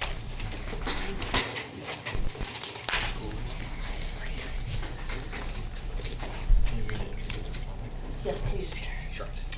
So, earlier this year, the town applied on behalf of Groundworks and the Housing Resource Center project for a grant of $500,000 from the Vermont Community Development Program, and matched that application for that amount of a grant with a $50,000 town contribution to the project. The project was funded by the Vermont Community Development Program, but it was funded in the amount of $400,000. I want to make clear that Groundworks didn't ask for the item that's before you tonight, although I'm sure they'll be happy to speak to how it would be valuable in the furtherance of the project. Staff brought this to you as set forth in Patrick Moreland's memorandum dated June 24th, because we believe that the project's important to the community, and keeping the project on time so that it moves forward on the schedule that is projected is important to the project and to the community, and that the $100,000 funding gap could become a problem, that we thought it was important for the town using the program income funds for one of the important purposes for which they are there, which is to provide for housing in the community, affordable housing in the community. In this case, urgently needed housing for those who are the least well housed. It seemed to us that this project in particular was required our additional commitment. So we brought to you, Patrick and I, the recommendation that we plug that $100,000 gap with an additional town appropriation from program income in order that Groundworks can keep moving forward in the manner that has been planned when the funding, the more complicated set of funders was established, and the expectation from the Vermont Community Development Program was established at $500,000. Okay, thank you for that background information. Can you also clarify about program income not being taxed? Yes, thank you. So for those who may be watching and listening and not familiar with the program income fund and how it's used, it's important to note that program income has accrued over the years from funds that originated as federal dollars that have been sent to the town via the state of Vermont and come to the town of Brattleboro either for economic development projects in commercial industrial settings or for housing projects in various types in the community. And those funds, when they are sent, sometimes those are grants, as is the case here, sometimes those are loans. When those come through this program as loans, the folks who are responsible for implementing the project pay back that loan, and half of the proceeds come to the town, half of the proceeds go to the state. And then they can be reused for additional economic development and or housing projects. So the town's program income fund currently has in excess of $600,000 in it, and we're proposing that $100,000 of those funds be used for one of the primary purposes of the program income fund, which is for to provide housing. In no case does any of the funding or any of the money in the program income fund come from town taxes or other sources besides the Community Development Block Grant Program and the Vermont Community Development Program grants and loans. Great, thank you for that. Okay, so at this time I will turn it over so that you can talk a little bit about how this money could be beneficial. Great. My name is John Hoover. I'm business manager for Groundworks, and this is Rihanna Kendrick, director of operations. Thanks for giving us an opportunity to provide a few updates, and of course for considering this proposal. First, a small correction. The Housing Resource Center is an initiative that SEVCA's pursuing. We will be unveiling. We will be unveiling the project's final name later this year. Currently, we're calling it 56 South Main Street. Pending that. I thought maybe I just missed an internal memo. We just wanted to be clear. I did want to. So just a reminder, this new site will improve our existing day shelter space, provide a permanent home for the seasonal overflow shelter, and put our program and administrative staff under one roof. The project's budget is $3.3 million, and we're very pleased to say that we've made great progress on that fundraising goal since we were here last. Right now, we're just under $2 million raised, and this includes $325,000 from the Vermont Housing and Conservation Board, $400,000 from Vermont Community Development Program, as well as $200,000 grants, respectively. $200,000 grants, one from Thompson Trust and one from Janes Trust, as well as the $50,000 the town provided out of program income previously, and lastly, significant support from individual community members. And I really want to emphasize, it was clear going into this process that we could not do this project without community support, and we're really humbled and amazed and thankful for all the support we've gotten thus far. One project process update, since we were here last, is that we've hired GPI to be our construction management firm, and we're really excited to be working with the local firm on this project. So we're scheduled still and hoping to stay on track for a late fall project with completion in time for what would be the 2020 and 2021 shelter season. I think something important that I feel like come to this meeting frequently to talk about is that with the schedule, we still need a location for a shelter this upcoming season. I always appreciate when nobody counts down how many days we have until winter. It's a little extra stressful in the summertime. It's unlikely that we'll be able to return to the Winston Prouty campus. We're incredibly grateful to them for the space that they've provided over the last 2 years, but they do have a prospective tenant that is looking to put that dorm in a different financial situation for them, leaving us without an option for this year and leaving us, I actually have lost track. It's either our 4th or 5th year that we have done this search. I could list probably every commercial building in town and what the restrictions are for us to be able to use it. We're really grateful for the support of the town, the fire department, the police department, as well as many other partners who are helping us look for a location and a stopgap for this season, and hope to get moving on this project really soon. Great, thank you. Members of the board have questions or comments for our Groundworks team that is here tonight? I have a question. Will this allow Groundworks to have a 4-season shelter? We won't yet have a 4-season shelter. We talk about this continually and, envision in the future getting to that point. But the funding cost of running that shelter even for 6 months is pretty prohibitive. And the funding mechanisms that we use now don't allow for any sort of summer funding around emergency shelter in the same way that our state emergency motel program doesn't allow for, besides very specific categories. Pretty much once the winter ends, even though people continue to be at significant risk and really struggling, the options and the funding really disappear. Is that because they're structured solely around protection around freezing temperatures? And yep.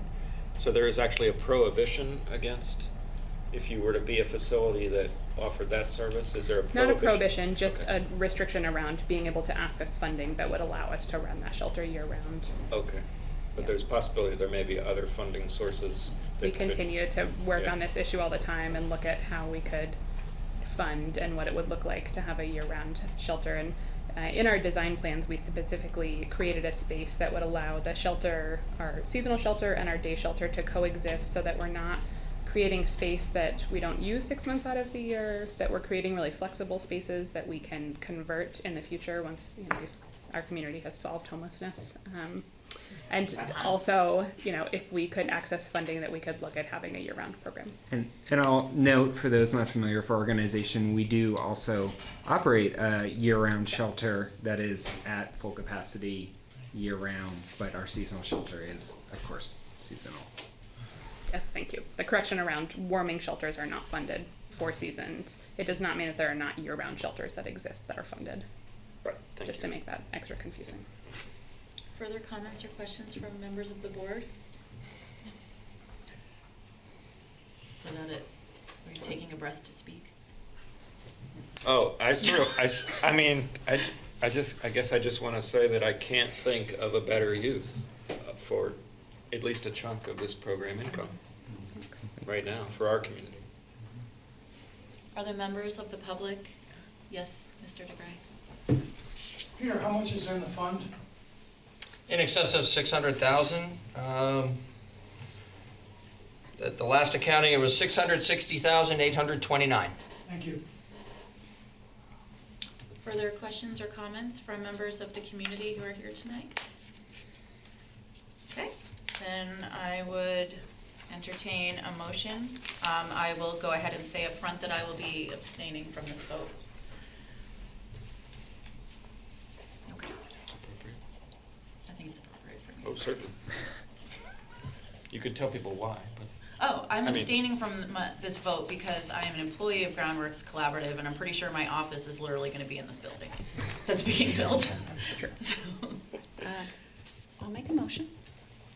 I make a motion to approve a supplemental town grant of $100,000 from program income to Groundworks Collaborative in support of the Groundworks Housing Resource Center project. Oh, but we gotta fix that. Which we'll note for the record is a project that Something is actually What are we calling it, yet to 56? be specifically named. Who, this is, yeah. Well, that's a generic enough name, isn't it? Well, not to No. be confused, SEPTA actually has It's- recently it's actually a opened real project. program called the Housing Resource Center, which is located at 15 Grove where their offices are. So And I so think we we should don't want to probably- confuse the two. I think we should fix What are that we motion calling to it say 56 South What would you project. want it to be called, Groundworks representatives? Currently, we're just using the 56 South Main Street project. Yeah, so let's, 56 South Main Street? Yeah. So, Yes. Project. Yep. Thank you. Thank you. Sorry for that confusion. Yeah. Take another crack at it. Sure. All right, let's hear. Making it work. I make a motion to approve a supplemental town grant of $100,000 from program income to Groundworks Collaborative in support of the Groundworks 56 South Main Street project. Okay, Liz has made the motion, which is on the second page, to approve the supplemental town grant of $100,000 from program income to Groundworks Collaborative in support of the 56 South Main project. All those in favor? Aye. Aye. And one abstention. Thank you. Motion carries. Thank you so much. Thank you. Thank you for coming.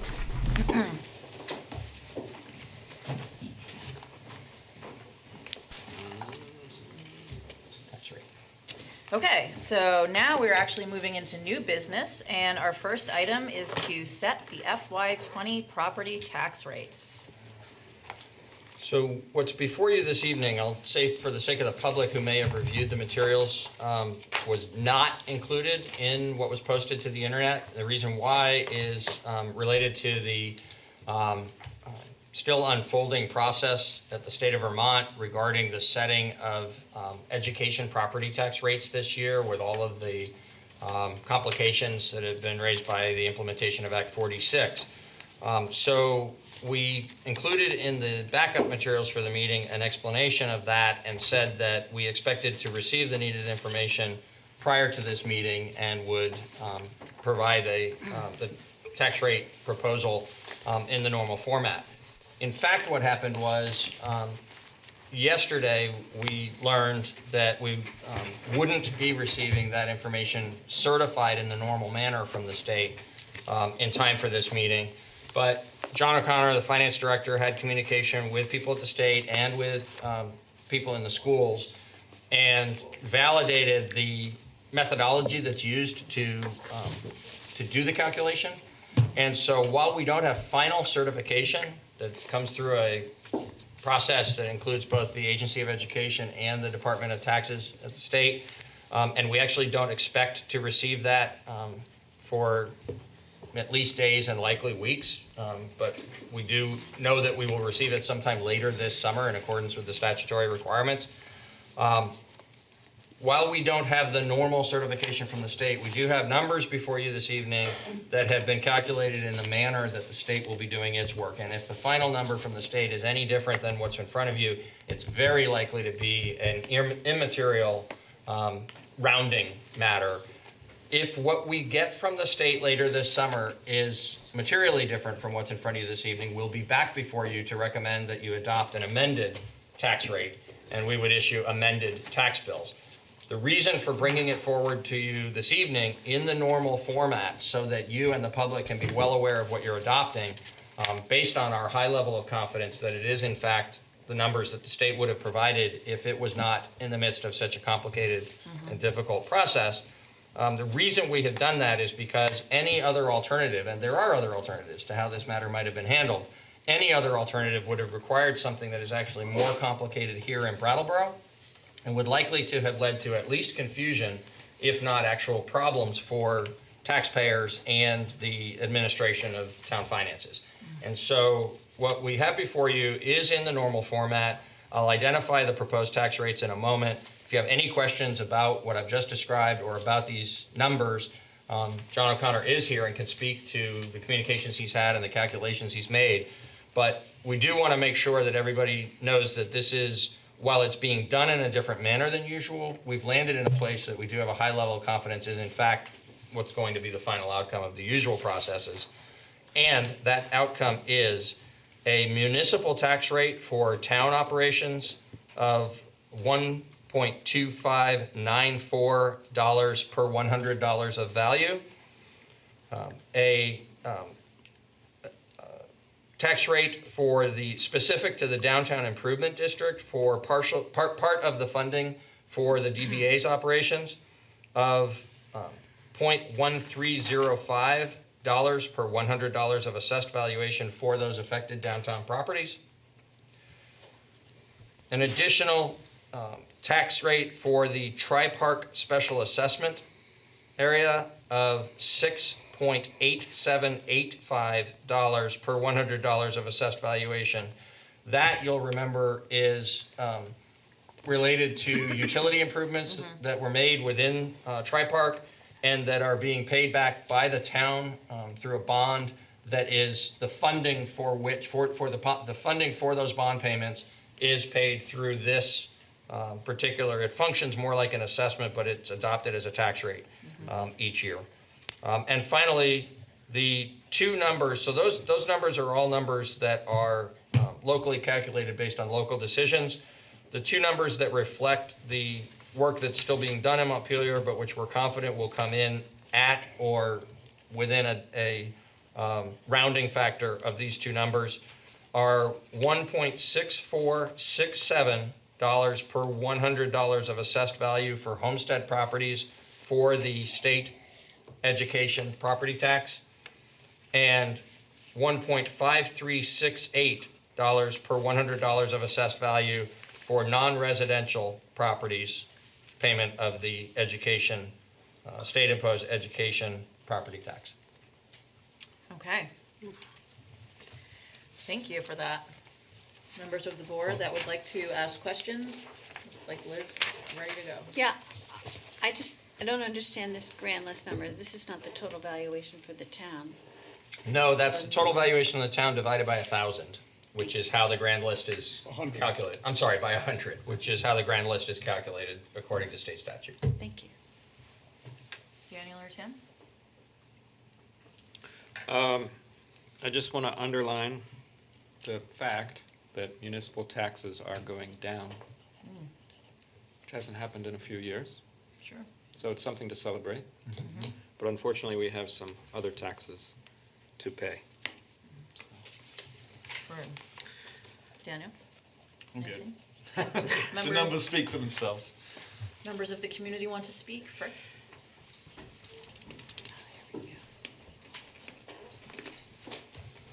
Not that there's much we can change, but if we want to speak This about sounds like the perfect opportunity to roll that into the public tax rolls, the Thank you, Fred. ordinance. Dick?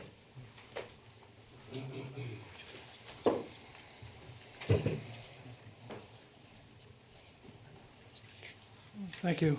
I didn't hear you, Peter, maybe you said it, maybe you didn't. What is the total grand list? The grand list is 11 million. 11 billion? 11 million. 11 million grand list? Yes, that's what we just were asked about and answered. So the grand list is $11,697,767.08. It represents property value, total property value in the town of $1,169,760. Now I'm not getting that one right. It's 100. Move it over to. It's $1.1 billion. Yeah. $1.1 billion. Yeah, so $1,169,776,708 That's worth the of number. property That's the value number in I was town. looking Well for. done. What is our CLA? I don't have that off the top of my head. I can tell you that it is in the 90s at this time, which is still well within the compliance range for the state. Actually, Could you say for the public You do have that what figure, CLA please. means? Common level of appraisal? Yep. It's Maybe you should read something, you 1.037. figure that out. I know. I got 1.0372, so it's actually in It the wasn't other in my direction, binder. but it's within 5%. So we're 3% above being absolutely on the mark. Common level of appraisal has the biggest impact on our tax rate. As that common level of appraisal goes down, our tax rate goes up. And the next question is we have put off reevaluation for several years. Yes. What's the thought going forward Sure. on reassessment? So that actually requires a longer answer than anybody's going to want to sit for. But I think it's critically important. You've represented that as the CLA goes down, our tax rate goes up. While that's a true statement, it suggests that the common level of appraisal actually leads to inequity in the amount of taxes paid by a particular community. And in fact, this common level of appraisal is intended to do exactly the opposite. It is the equalizing factor so that when the state establishes an education property tax rate, that statewide rate is adjusted. In a community like Brattleboro, where we're at 103, it's adjusted in a way that brings that rate back down to where we would be if we were at 100. And if for a community that's at, say, 96, it adjusts it so it's equivalent to what it would be if they were at 100. 100 being that where 100% of the actual market value of properties is reflected in the assessed value of those properties for the community.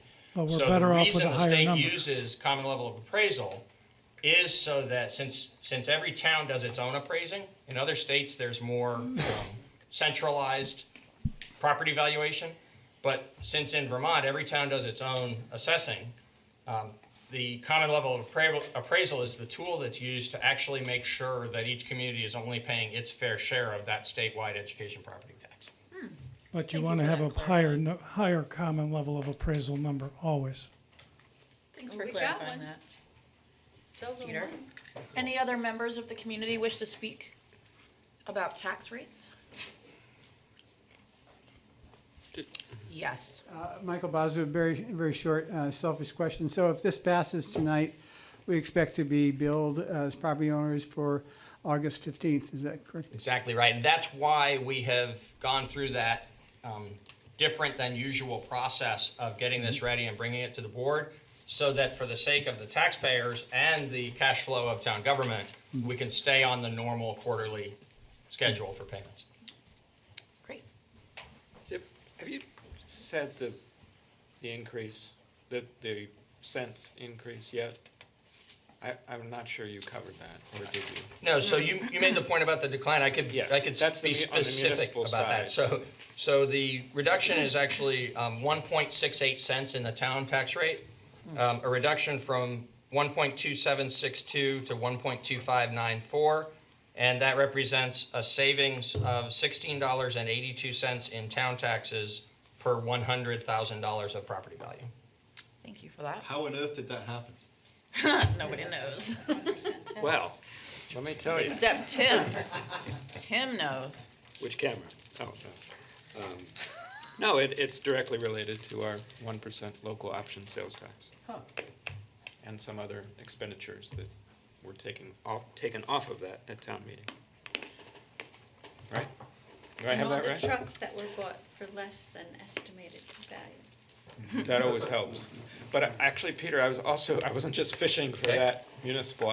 Did you say the actual rise for the total? So under that's this? two different numbers, because the state piece is split into homesteaded and non-residential. The change for homestead is a change in the rate. Total homestead tax rate goes from 2.8587 to 2.9061. And that's an increase of 4.74 cents. And the non-residential tax rate is increasing from 2.7906 to 2.7962, an increase of about half a cent. Peter, those are actually the total tax rates that you just quoted. That's right. Total. So that's the all-in. All-in. The all-in tax rate, Okay. municipal and education, for each of the two separate categories. I thought that's what you wanted. If it's That not, is, no, we can that's go back exactly what and I get more wanted. I granular. just, I wrote down that last year we had a 5.51 cent total jump. But now I can't find where I got that, but that's okay. That does sound about right, Sounds but about we right. don't have that Okay. in the material that's in front of us tonight.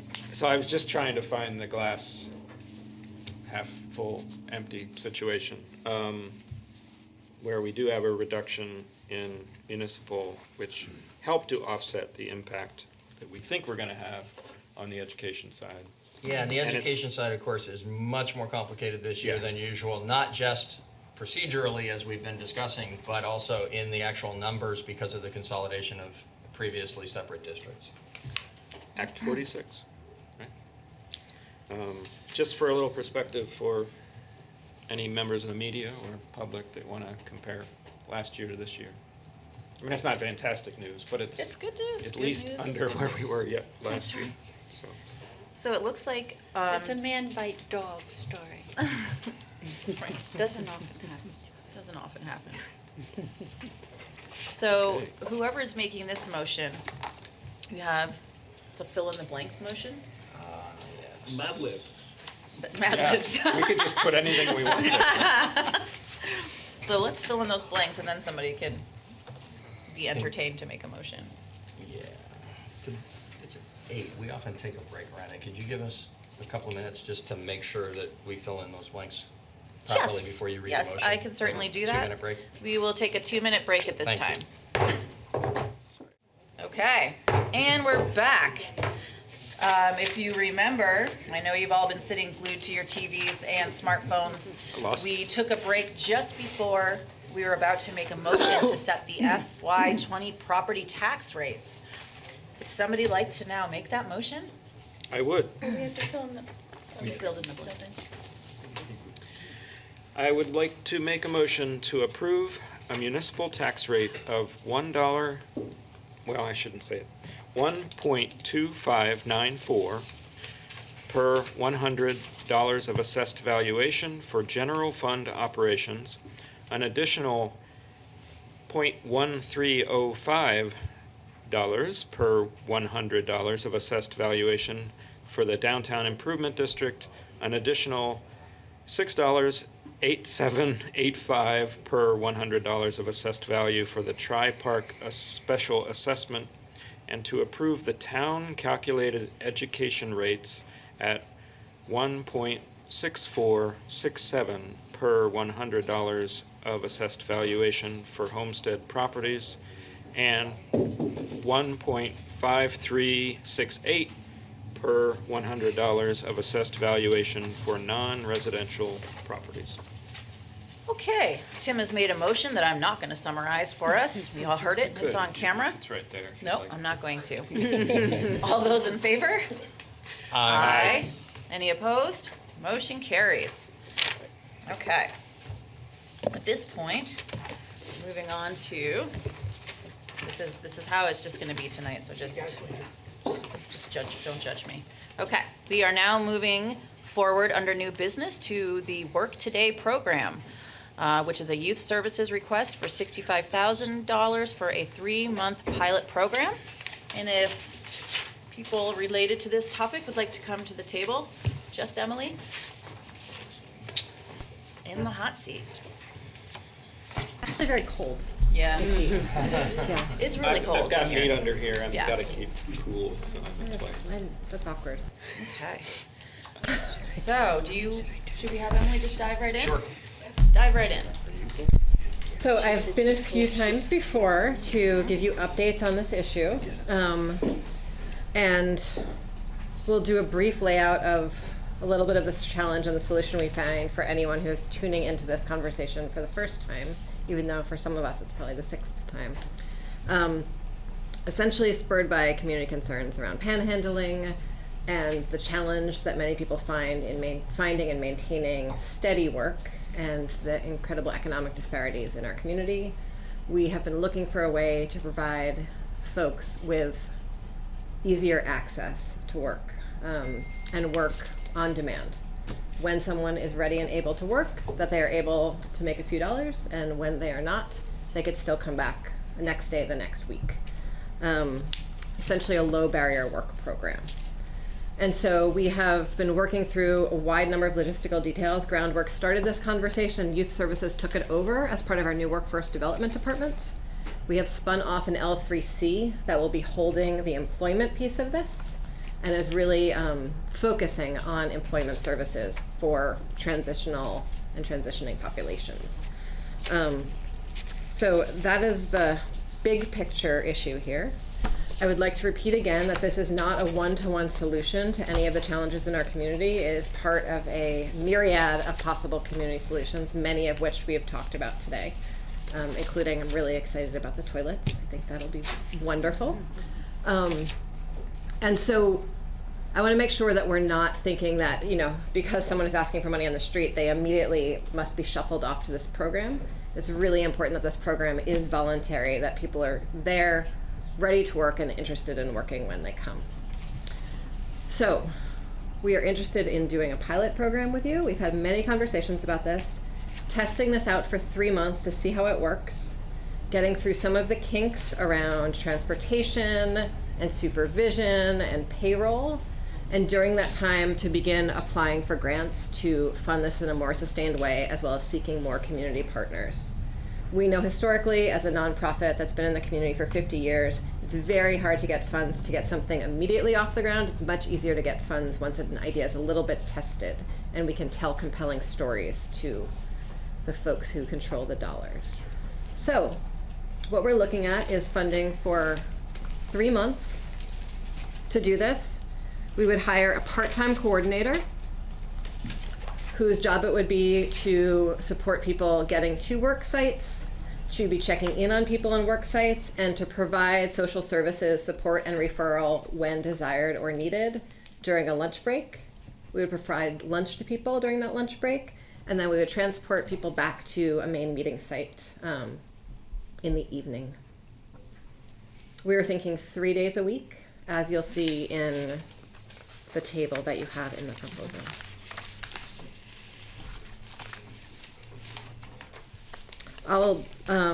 Youth Services is really excited about participating in this.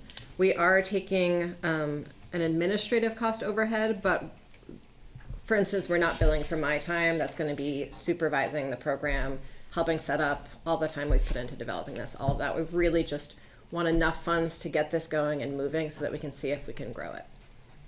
Great. Members of the board with questions and comments?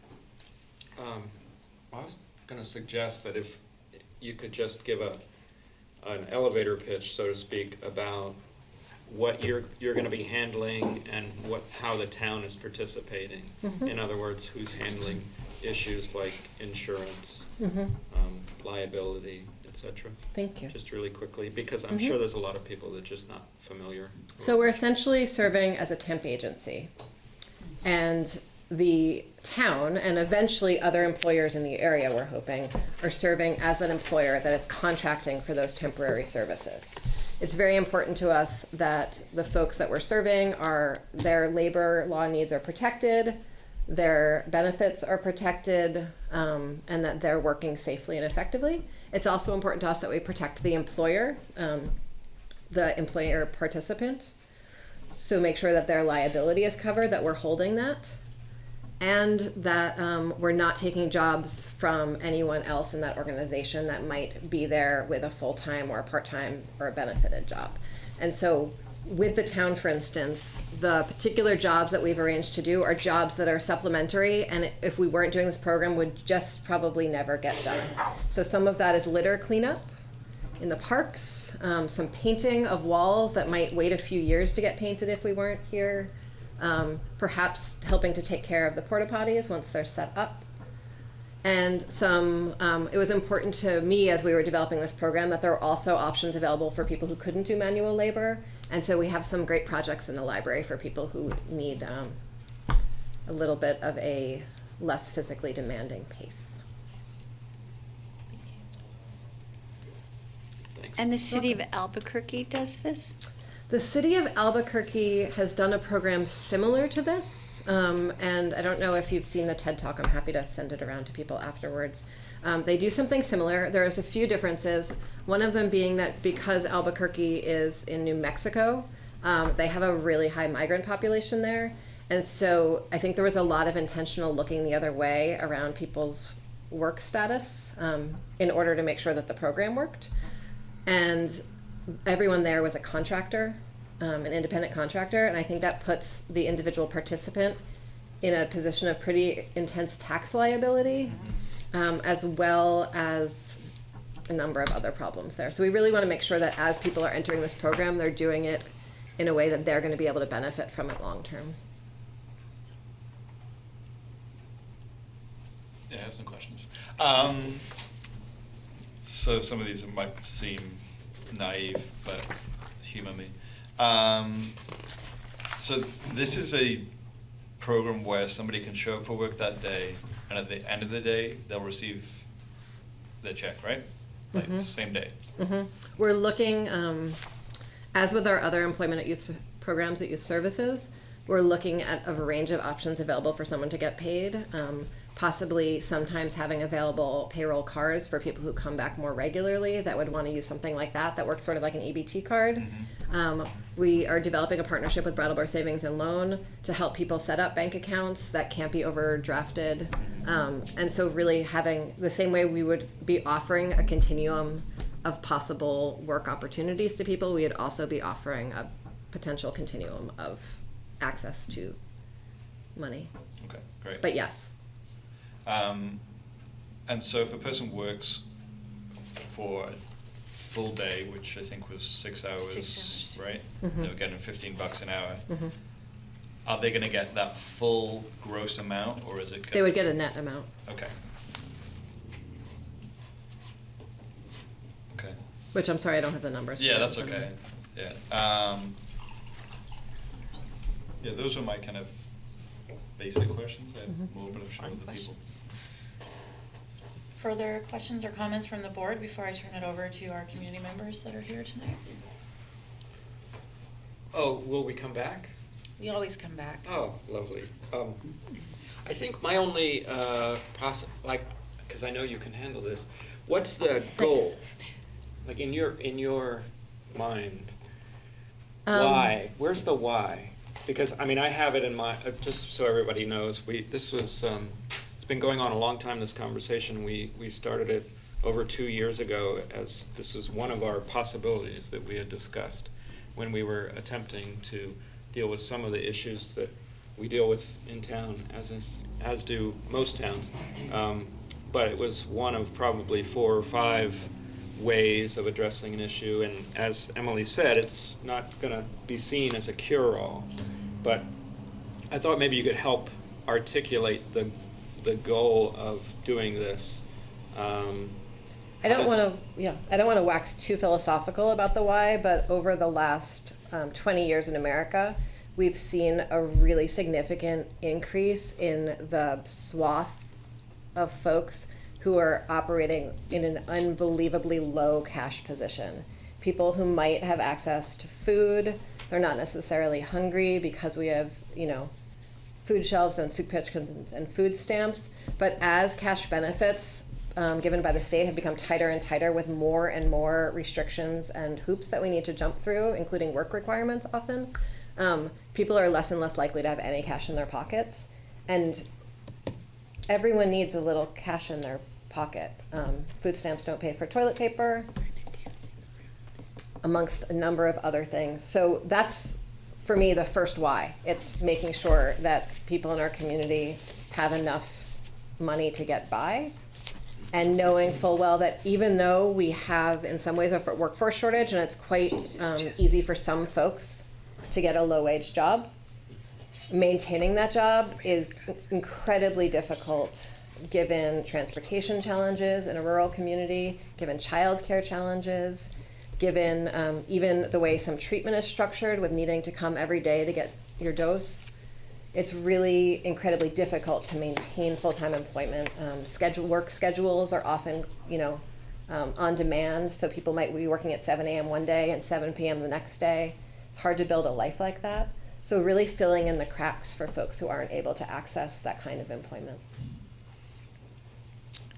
Thank you.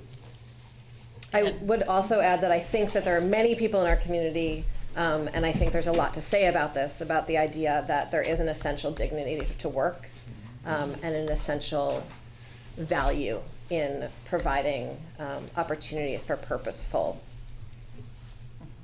time spent. Do you have a similar program for youth at Youth Services? We have a similar program for youth at Youth Services. It's much more oriented towards a cohort model, and we match those youth with adult mentors to provide sort of a more full social services experience, partly because we have the funding for that, and partly because that's what the youth are opting into when they sign up. But we do have an employment program for youth, yes. Okay. At this time, I'll take questions from the public, starting with Mr. DeGray.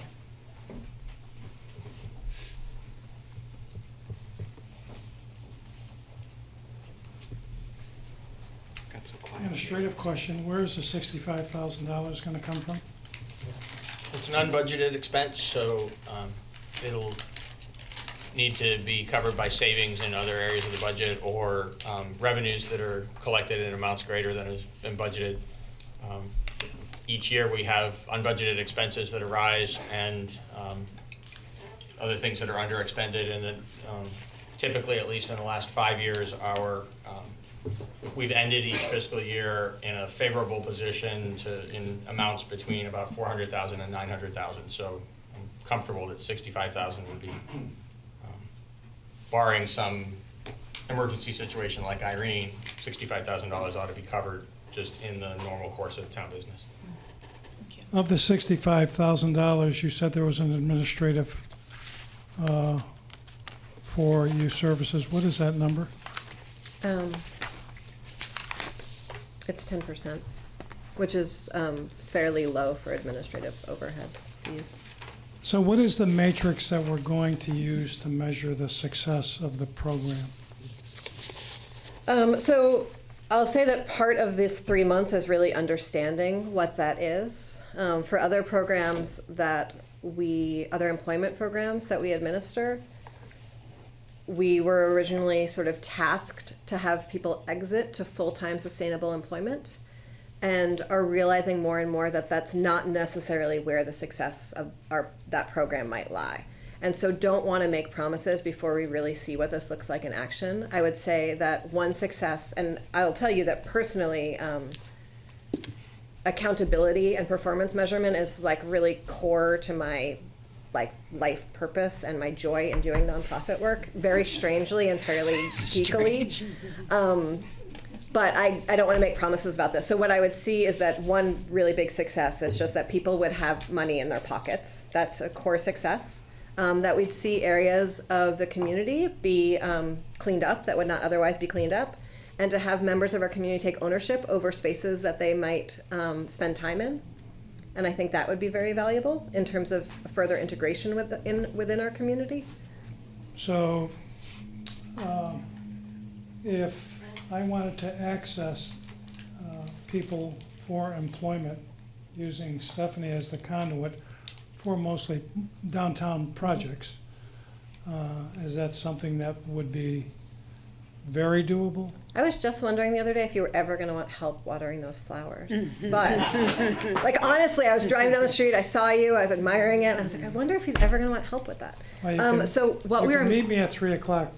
I do not want to help you with the flowers, but I appreciate that you might want to help with the flowers. But to answer your question seriously, we are imagining that over the course of the 3 months, the bulk of my time on this project, in addition to supervising the person who's really running the program, I would be focused on brokering exactly the kind of community partnerships you're talking about, to bring on other employers in the community who would be sort of buying into this as, temp employee employers.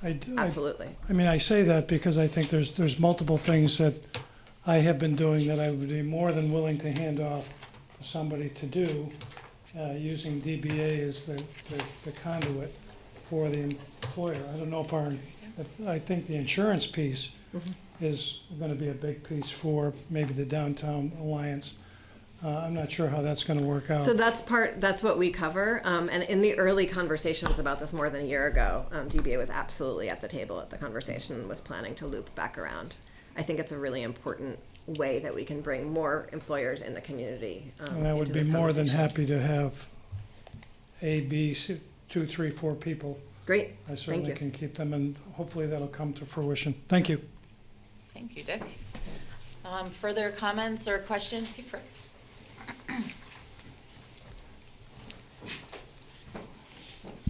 Frick Sprite again. I'm going to resist the urge to suggest that the beneficiaries of it pay for this program, but I would actually say that this seems just like education. Actually, it is education to some degree. Is a public good, and it sounds like an exciting project. As someone who might use the program as an employer, I am interested in how you're going to screen people and give accurate information about what we're getting. I know in my experience, the biggest problem I've had is people who have drug problems. Maybe not in the moment, but then they recur while they're under my employment, and tools start disappearing, and their work schedule becomes erratic, and so on. That's a big hurdle, and a liability that's not covered by workman's comp or whatever else. So, how? As we go along, we could certainly look at bonding. I know the state has planning some bonding programs for folks who are exiting correction system for employers who want to hire there. So that's certainly something we could look at if we see a lot of employers that are seriously concerned about huge liability issues. We certainly carry some liability insurance at the L3C that we set up around exactly these kinds of issues. And then in terms of, we're not hiring people for, say, 6 months for people to go through sort of a course of employment. We're hiring people essentially freshly every day and saying, today, are you ready and willing to work? And that's the screening. Is that person today in front of us in the morning ready and willing to work? Ready, willing, and able to work. However, if I'm going to let them on my job site around or into people's homes to work, I want to know more about them. And am I going to have access to that kind of information, whether they have a criminal history, whether they have drug usage? You will not. Not. You will not. Okay. That's going to limit the possibilities. It absolutely will. And that's the privilege of being an employer versus hiring someone in a temp capacity in this situation. Absolutely. Thank you. Further questions or comments? Michelle? Since you haven't spoken tonight, will you introduce yourself when you come up? Hello, I'm Michelle Mahan, community member, resident. Can you speak up? I'm a resident of Brattleboro, Michelle Mahan. Hi. Hi. I'm familiar with youth services, and I'm only familiar with the projects and programs relating to a very kind of youth, that age range of youth. Is this project specifically for that youth age range, which is up through like 22, 24? Or is it for all ages? So youth services, despite the name youth services, has been serving adults in our community for 40 years. We have our youth development program, which might be what people usually think of when they think of youth services, that works with homeless, runaway, aging out of foster care youth. And that's where our youth employment program sits, is sort of connected to that population. And then we have our restorative justice programs, which include diversion, court monitoring, a number of different issues around suspended licenses and other, DUI kind of issues. And that's an adult population, and it's a lot of the same people, and a lot of the folks involved in those programs, we might be referring over to this temporary labor situation program. So yeah, we absolutely serve people birth to death, and we're called youth services because that's been sort of a dynamic driving factor as we've developed. Got it. That might change eventually. Forever young. Forever young young. in heart. Yes. We're all I still haven't included. found All quite inclusive. the graceful way to describe it. I've That's only great. been there a year. I have one more question. Mhm. I know 3 months. Pilot programs are short-lived. 3 months is a very small amount of time to figure all of that out. So I'm curious if you have other prospective funding sources. And I'll stay here. No, you can. Can I go sit down? You can if you want to. Okay, Sure. thank you. Sorry, is that your job to tell the It's fine. Okay. Just this once. In terms of, we could think about sustainability planning, if you want to use nonprofit speak about it. It is bringing in other employers in the community who might be interested after the idea has been tested by the town and people have seen that it works out. We're absolutely going to seek grants long term, and I have some decent potential there. But I'm thinking that the bulk of operating funds would come from other employers in the community who'd be interested in opting into this. And the bulk of the money that we're really asking for is going to pay people directly. It's not to the administrative cost that might be funded through grants. Thank you. Further questions or comments? Stephanie?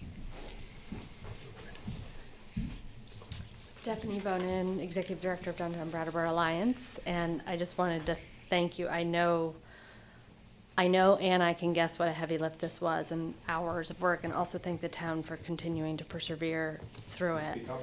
Yep, and I also want to echo Dick's response that I'm thrilled to be of help in any way, whether it is a conduit to find other employers or whether it's DBA itself as the employer, so thank you. Thank you. Awesome. Further questions or comments from members of the community? Further questions or comments from members of this board? How confident do you feel about hiring the supervisor? Or it was the coordinator. I finished the job description today. We're combining 2 part-time positions into 1 full-time position, which I think will make it easier to hire someone who's, excited to start this work. And I would appreciate your help finding that right person. Okay. I'll send around, if and when you approve the funding, I will send around the posting to everyone and everywhere. But we're hoping to move fairly quickly. Further questions or comments from members of this board? Oh, I have to say a few things. I have a lot of complicated feelings about this, but I'm really impressed with the work you've done.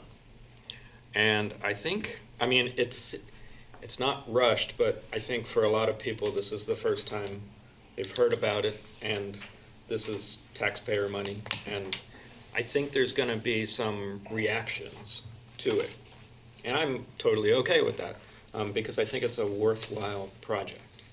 But I want to just get out two things just to get your reaction to, and because my mind is always thinking of, people's reactions sometimes determine future success of a program. And the more people that we can have behind this idea, the better, in my view. And that includes people of all kinds of persuasions, including some who might believe that it's not the role of municipal government to be employing people at this level. Okay. I can clarify, municipal government will not be employing anyone. Yes, correct. Okay. Thank Sorry. you. Excuse me. Thank you. Go on. But we are in this early stage, the only funding source, the taxpayers. Can you comment on the $15 an hour hourly wage versus what many people might think, why not minimum wage? because it's really important to us that if we're doing this, that we're doing it with dignity. I think that really was a big part of our collaboration with Groundworks. Their tagline has become incredibly important to me as I speak about this, as well as the way they do their work and the way we do our work. We have historically stipended youth at $15 an hour to support our programs at Youth Services, and so stipended other people at that. And that if we're modeling for people and building a program that's about the dignity of work, the purpose of work, meaningful work, and that we're interested in getting money in people's pockets, and we're interested in building a community where everyone is served by the economy and everyone can benefit from the economy, then I think $15 an hour is the bare minimum that we can set at for that. I asked that question not because I don't believe that that's a worthwhile goal. I just, there's people that would question that being set at a rate that's higher than many of the people who work regular jobs here in Brattleboro, and in fact higher than some of our employees of the town, and they all happen to be youth who are working at minimum wage because hopefully they're living at home and they're not, supporting everything. Can I say something quickly about that? Sure. Two things. One, the majority of, that might be true for the town, but the majority of minimum wage workers statewide are generally single mothers who are supporting a household with that minimum wage. And so I think it's important to think about that in sort of that broader context. But the $15 an hour here is also important to differentiate from someone who is working full-time. This is not a full-time job. And when sort of people at much, people who are making a much higher income hourly are doing contract work or working part-time, they tend to bill much higher than they would if they were a salaried employee, because there's a whole different set of benefits that comes with being a salaried employee. Totally fair. Yeah, that's a good point. I think my only other comment might be, would you think the program would be successful? Because in your charts here, you do have a 2-day-a-week cost. What would be the pros and cons? Obviously, for our role in being stewards of taxpayer dollars in this experiment, we might be tempted to say, how about 2 days a week instead of 3? Are you perhaps even tempted at 5 days a week for $106,000? Not at all. I can't speak for my other board members, but I don't feel, I'd rather not look at another over $100,000 ticket. All joking, I mean, I wasn't really joking, but that aside, I think that 3 days a week actually has an important rhythm to it that would not be achieved at 2 days a week. I think, one, we would create a consistency for people's daily lives that might carry over past those 3 days. I think it would be much easier for the person who's supervising the program to get into a rhythm of doing the work effectively. And I think it would be easier for the employment partners to also get into that rhythm. I think 2 days a week is really, the same way you never quite commit to your weekends if you work a 9 to 5, Monday through Friday job. I think it would be hard to really dig in on 2 days a week. But if that is all that is feasible at this time, we will be happy to try it out at 2 days a week. Is it appropriate for me to ask the rest of the board if they have any comments on that specific question? Oh, sorry. Trying to be the conduit. Does anybody on the board have comments about that specific question? I'm really just messing with you.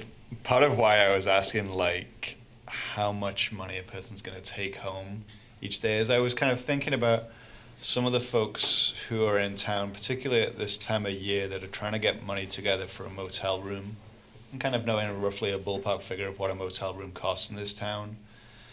And I was trying to imagine, if you work 3 days a week on this program, how much money would be in your pocket and whether it would be enough for a motel room for the week.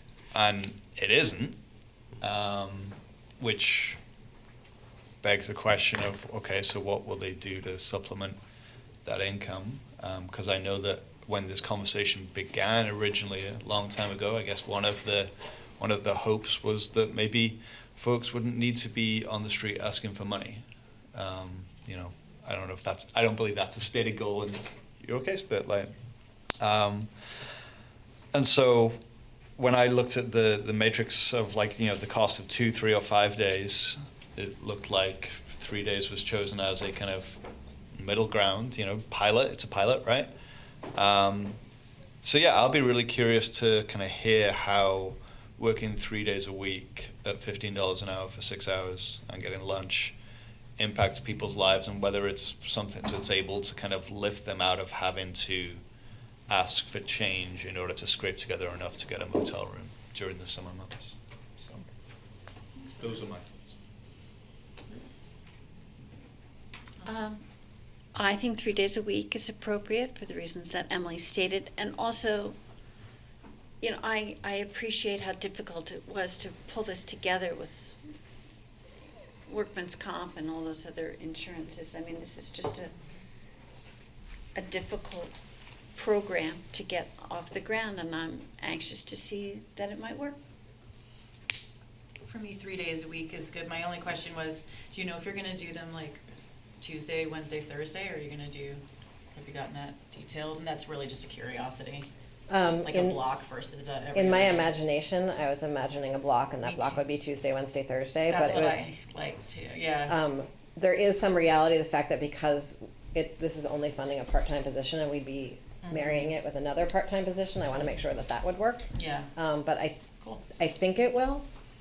Be curious to see Yeah. how it all unfolds. But I think the and block is important. I liked that idea. Not that there's anything wrong with the other way too. It's just block is nice. And yeah, I'm inclined to stick with the original proposal of 3 days. So. Further questions or comments, members of the board? And if not, I would entertain a motion. I'll make the motion. I move that we authorize expenditure of $65,000 in support of the proposed Youth Services Work Today pilot program. All right, Daniel has made a motion to authorize expenditure of $65,000 in support of the Youth Services Work Today pilot program. All those in favor, say aye. Aye. Aye. Aye. Any opposed? Motion carries unanimously. Thank you, and we're all very excited to see how Thank this you goes. very much. Okay, moving right along to our next new business item, which is follow-up from Representative Town Meeting about sustainability and the possible creation of a staff position and/or investment in other energy efficiency or sustainability purposes. Okay, May I please. provide the introduction, and then I know there's numerous folks in the community who would like to speak to this. Great. Just to set the table for the discussion, this is something that the town has been looking at for the last couple of years.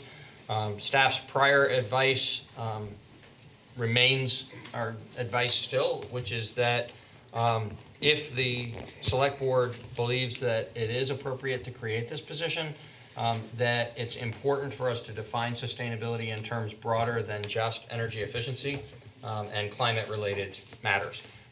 And so that's sort of the deeper history to what's gone on in prior discussions between the select board and town staff. Then there was a discussion during the representative town meeting back on March 23rd when the sort of routine annual appropriation of $10,000 for energy efficiency purposes was being discussed. We had modified the language in the warning this year to be for energy efficiency and/or sustainability purposes because there hadn't been an energy coordinator in the town for the last year. Representative town meeting picked up on that and had a very full discussion where the outcome was increasing the funding from $10,000 to $100,000, where at least some of the folks who spoke to it were explicitly interested in having a sustainability staff position created. In our follow-up in the first meeting in April, when we were doing follow-up to the representative town meeting, I suggested to you, and you approved, that the way forward in order for you to have a fully informed discussion of this and be able to make a decision based on sort of more complete information, would be to allow us some time where town staff and the interested folks from the community could work together around this. We did that. I'll let the folks from the community characterize the work that they did together. What I'll say is that at a few points in time while they were working on this over the last couple of months, we had meetings together. We were sharing information, but we, from the beginning, were pretty clear with each other in the understanding that town staff would be presenting information about how we thought this position could add value to the town government and the community if the select board found the community's presentation of the importance of this position to be compelling, and that we would, in fact, at this moment, be presenting information that way. So I'd like to be quiet now and can speak further to how the position would function at the appropriate time in the conversation, but I think it's most important this evening that you hear from the community members who have been working hard on this. Seems reasonable to me. It's how I like to do it anyways, so. Okay, I'm not sure if there are, I'm just gonna say leaders that want to be seated at this table up here, and then, table thing, or do we want to just come up to the microphone? What is the pleasure of, let's say, Oscar? I have a couple things prepared to say, but I'm at best sort of the unofficial chair of this working group, so. Okay. So are you I'll go thinking up. standing mic is fine, or do you want the table? I'll go up to the table first. Okay, great.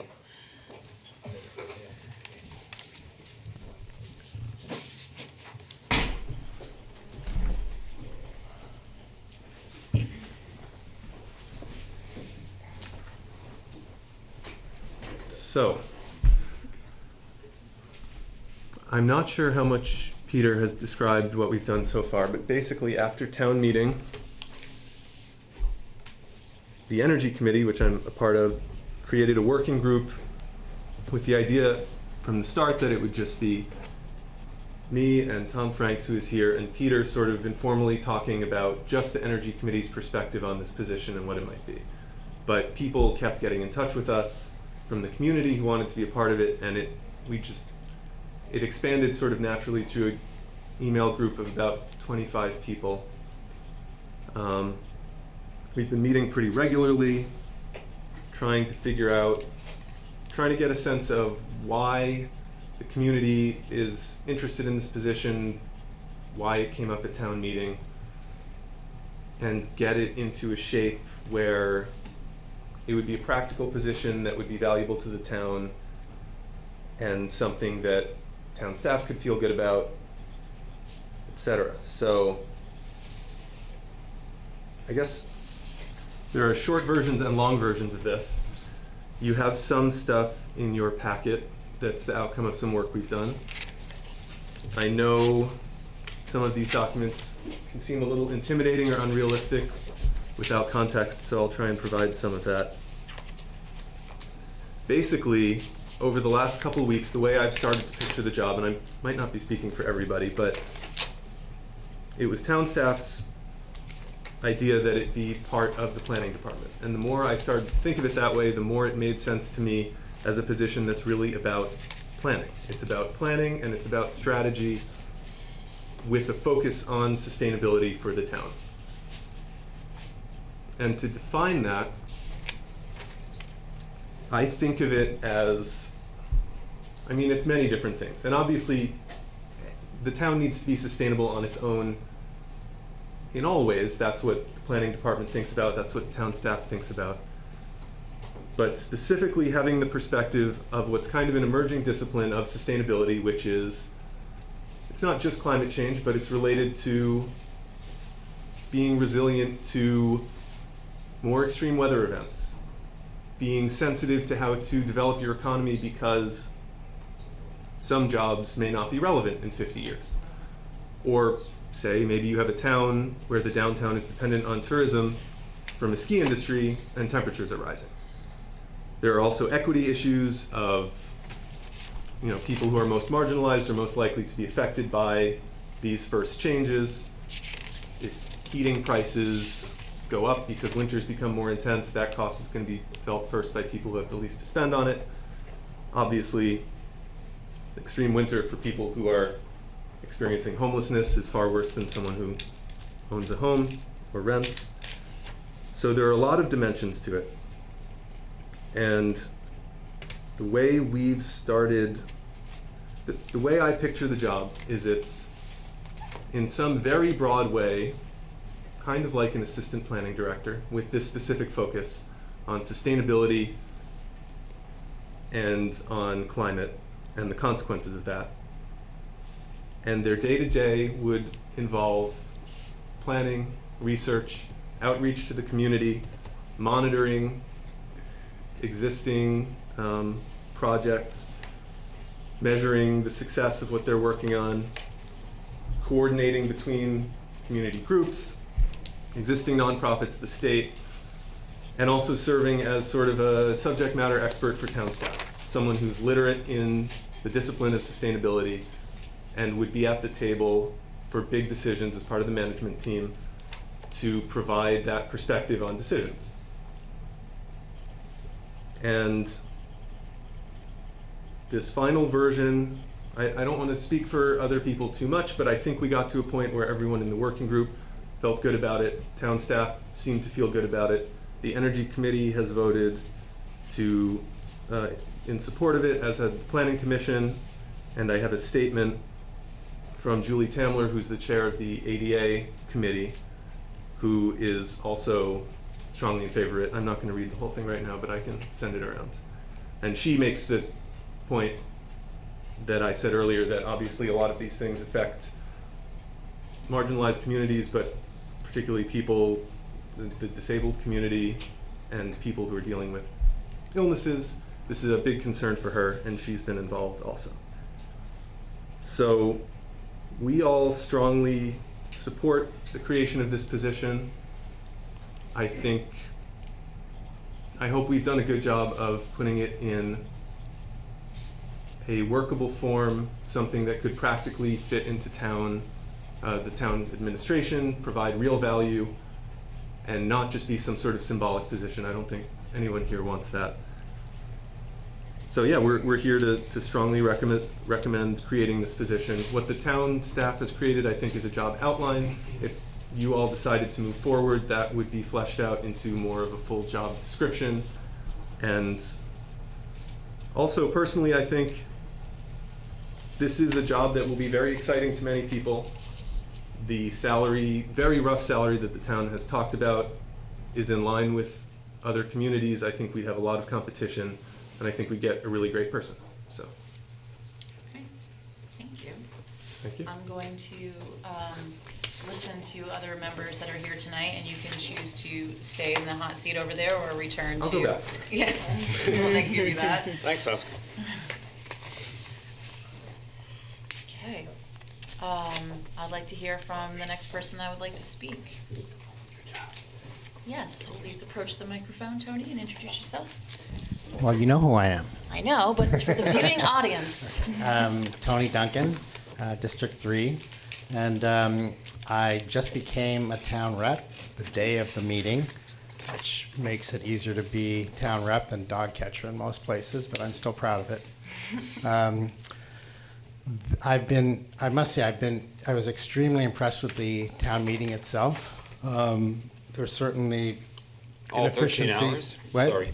Yeah. I said all 13 hours? All 13 hours. I mean, there are inefficiencies. There are things that I didn't like about it, but it really feels like representative democracy, and I am really impressed and proud of Brattleboro. The working with the people in this committee and working with Peter and other people in the town, I'm impressed with the integrity and the really strong desire to find solutions to something that's a real problem. There's a lot that I need to learn about town government and how to do this, but I'm really happy with the care that people gave, the way that people really communicated and listened to each other. I mean, like he was saying, there's 25 people with, very different perspectives. And I found the level of communication and discourse to be extraordinarily high and thoughtful. I was especially impressed with Peter, which every interaction I've had with him has been really, I'm really impressed with his personality and his qualifications and knowledge of everything that was involved. He was a great help in this. On another note, I think that this amount of money and the position are woefully inadequate to the problem that we are facing. The problem is just, I know a number of climate scientists personally, and I follow a whole bunch of them on Twitter. I've been very involved in this issue for 10 years, and we do not know the actual consequences. We know that the consequences are likely to be very, very serious, just in terms of climate, how it's going to affect the ecosystem, and how it's going to affect people on the planet. Brattleboro does not have the resources to deal with this issue in any way that's adequate. I feel like having a position of making this a position of someone who has authority, who's going to be part of a group of people that's going to be looking at these issues, and it seems like this is an issue that is important town-wide, that this is not something that's being ignored by the town. But having someone in this position who's going to be able to have the resources and support of the community to follow through on what Brattleboro is able to do, I think is a crucial first step. And I'm a big supporter of first steps rather than not taking first steps. I also think it could be very helpful in terms of, as Oscar was saying, in terms of coordinating with the nonprofit groups that are around. One thing that he didn't mention that I think is very important is potential funding from the state or from nonprofits or other organizations that might be able to help us deal with the problems that we just can't afford to do. I'm really glad that I was involved in this, and I feel that I've also talked to a lot of people and gotten a lot of support about the idea of this position. I really haven't heard anyone suggest another use of this money that would be nearly as valuable.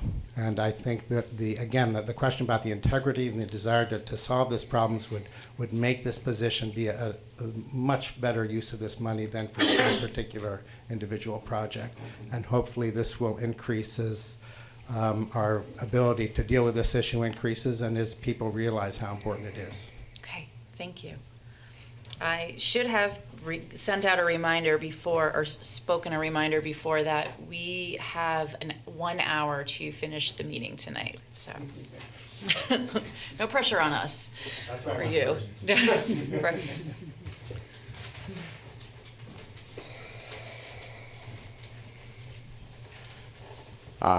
In that case, I suggest we spend the rest of the hour figuring this out. Unfortunately, we can't do that. The importance of this issue cannot be understated. The mind-boggling facts around climate change can seem overwhelming.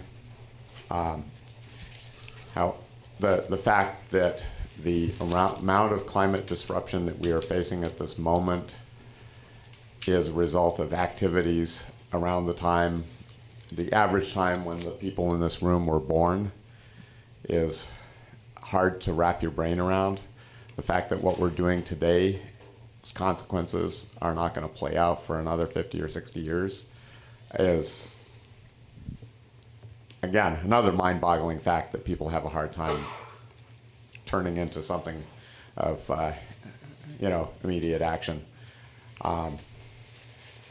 I think we, as leaders, and I'm speaking to everybody in this room and everybody who's listening, because we all need to take responsibility for this, it's incumbent on us to figure out what a reasonable response is in the moment to address things that we are affecting a generation or two away. And I think, as you said, this is a very modest start of something that we all need to take incredibly seriously. This has been something that's been weighing on my mind very heavily lately, and I am committed to trying to do something that involves major changes in my lifestyle and affect, opportunities for other people to change their lifestyle in a way that will hopefully be a better life living much later on this earth. I think they're both possible. People have this confusion about money versus quality of life. Money doesn't equal quality of life. It's just a tool. So anyway, I support the idea. I think we should fund it more heavily and should all get engaged personally. So thank you. Thank you, Frank. Other members? Yeah. Come up and introduce yourself. Hi, Kathy Erfer. I have several hats. So, a town meeting member and town resident. I'm also on the planning commission. I'm also river steward for Connecticut River Conservancy. So I'm going to take hats on and off. So on behalf of the planning commission, we have two other members here. I just want to make sure that the board and everyone watching know that the Planning Commission met with the Energy Committee and with Oscar on two different occasions to talk about and sort of work through the thoughts of spending this money. And we are all in agreement and, in fact, voted to support the use of these funds to pay for a sustainability coordinator. In addition to that, we're supportive of having that person in the planning office. It seems a really logical placement, and also from my understanding, this structure of also having that person on the management team to be able to interface with the other departments, and from a systems perspective, work with the whole town, seem like good choices. The other piece, and maybe this is my, maybe this comes more from my resident hat, I don't know, is to me it seems like a really useful use of the funds, because hiring a person will actually create the opportunity to leverage additional funds. So in the past, we've had two sort of people in a similar-ish position, Paul and Moss, over the course of the past decade, who their presence, even at a part-time level, really brought a lot of benefits to the town. So to me, having a full-time position, I would see that this person would be able to leverage additional grant funds, leverage additional programs, leverage additional partnerships. And so to me, that seems like a better use of the funds than sort of a one-time use of, an efficiency upgrade or something like that. With my town meeting hat on, and my resident hat on, the other thing is I've been on the planning commission for a long time. I've been a town meeting member for 10 years. I'm looking at Tim to tell me. I don't know. Yeah, at least.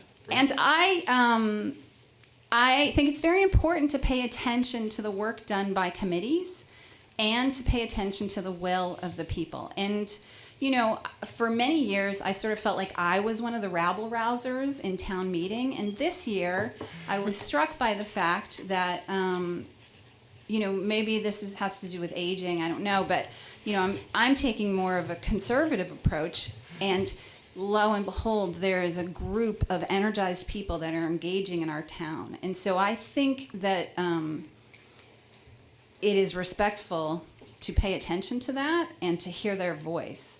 And over the many years that I've been involved in the town, when people put their energy into committees and committee time and, evening meetings to work through the thought process for these things, I think that we owe them our respect in the time that they've invested. So, and lastly, with my river steward hat on, because of being a resident of Brattleboro and also being aware of river-related issues, I would be pleased to have additional eyes and thoughts on considerations of climate change and how it might affect our town in terms of flooding. And I feel like this person can, assist us all in playing that role from that perspective of climate change. So, thank you. Other members of the community that wish to speak?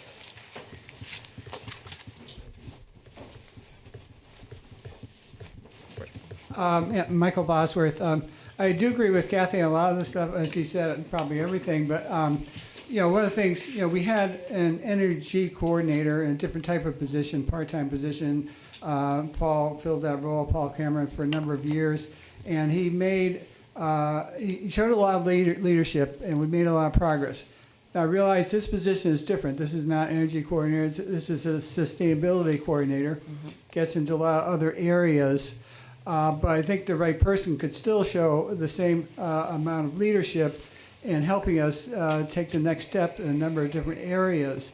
I think it is true that we already address some of those areas in our current staff, but we certainly don't address all of them. And so just having another person, especially a focal point type of person, to take on some of this work would be very important to us. I think the nearby communities I know that have a sustainability coordinator, that includes Burlington, includes Northampton, includes Greenfield, they've gone ahead, they've kept that person and, if anything, expanded that office, so they're not backtracking at all. They've seen a lot of value from it. So, you know, I'm definitely in support of this, and I think, you know, my own personal interests are a lot in energy, but I can see with a lot of other needs the town has to sort of, you know, see what kind of progress we can make in an integrated way, measure that. Many things that belong under a planning services department, I think that makes sense.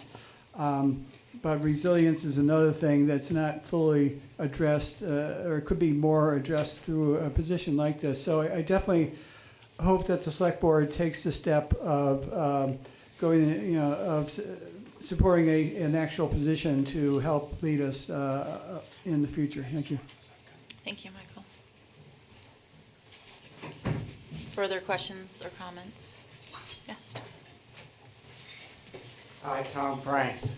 I came before the select board just about 7 months ago with the suggestion that you consider hiring a sustainability coordinator. 2 of you were on the board at that time. We had an hour and a half, 2-hour discussion. I had a presentation, PowerPoint. I'm not going to subject you to that today. I just want to remind you that at the time you directed town staff, and I said I'd help, to go forward and look at bringing something to you for the next budget cycle. Town meeting took an action that sort of brought this all forward. And it's not just me coming before you. You have before you a consensus document by 25 people who spent, I don't know, several hundreds of hours collectively working on it, a document and work of town staff, a goodly number of hours, that says create this position, and it offers you an alternative to create this position, and it far exceeds my wildest dreams for this. So I was looking forward to doing this with you in next fall. It's never wrong to start early. Thank you very much for your consideration. Sorry to wait. Stop. Good point. Andrew Eames, District 2.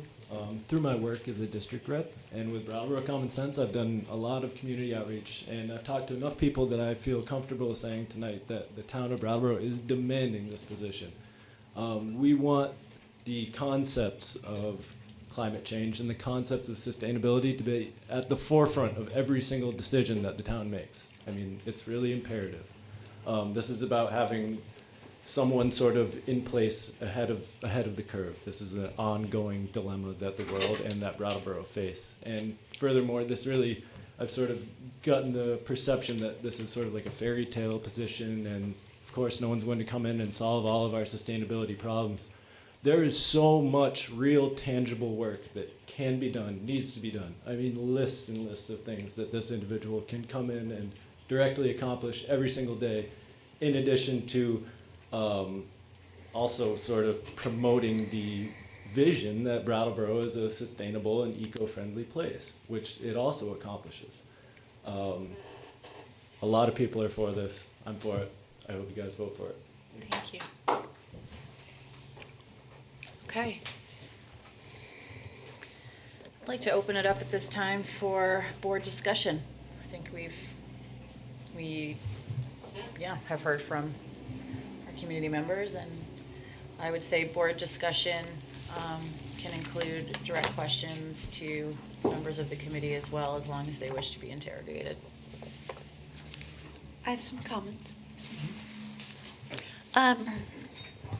First of all, I'd really like to thank the committee for their hard work.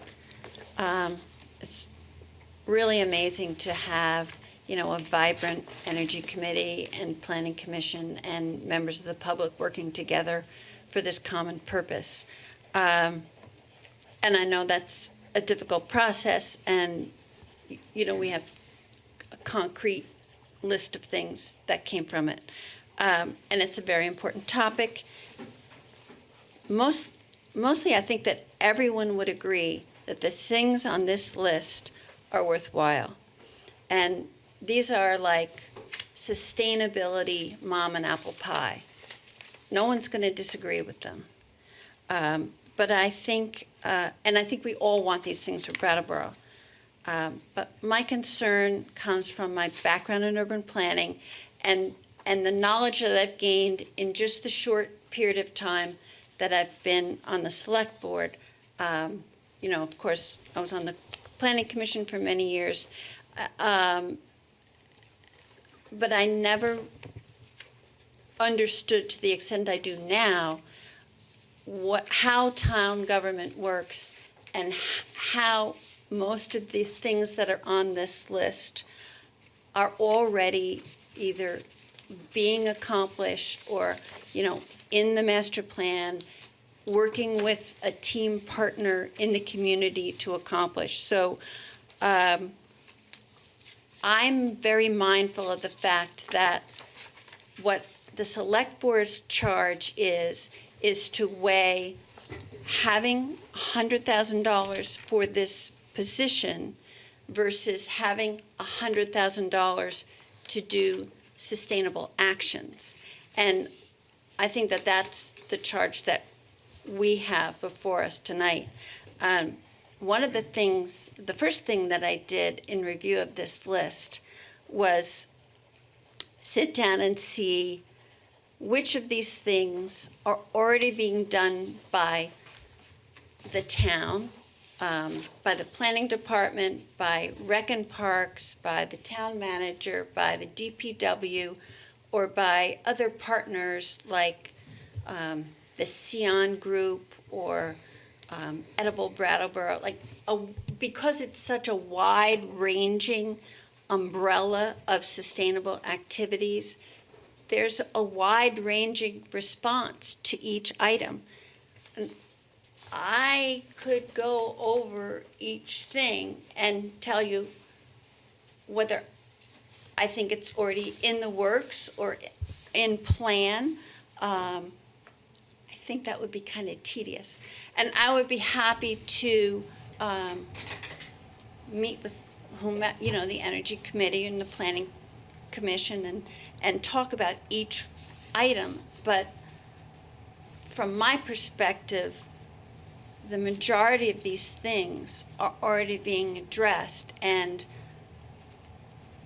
I think we need to talk further to narrow this list down to what's being done and by whom and what's left on the table, and whether we need a person to do that, whether we need this vibrant committee that is the Energy Committee and the Planning Commission and others combined to keep us on task to do these things, or whether we can come up with specific plans for what money needs to be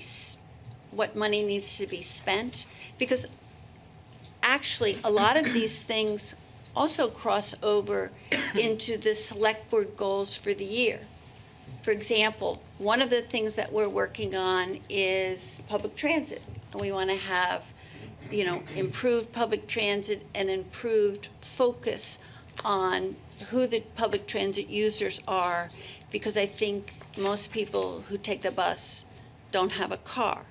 But there's a sustainability element to that too, that people can take public transit because it's public transit and it's sustainable. So I think that there's a tremendous amount of work that has been done, but I think there's more work to be done to refine this list and for everybody to really understand what the town of Brattleboro is already doing.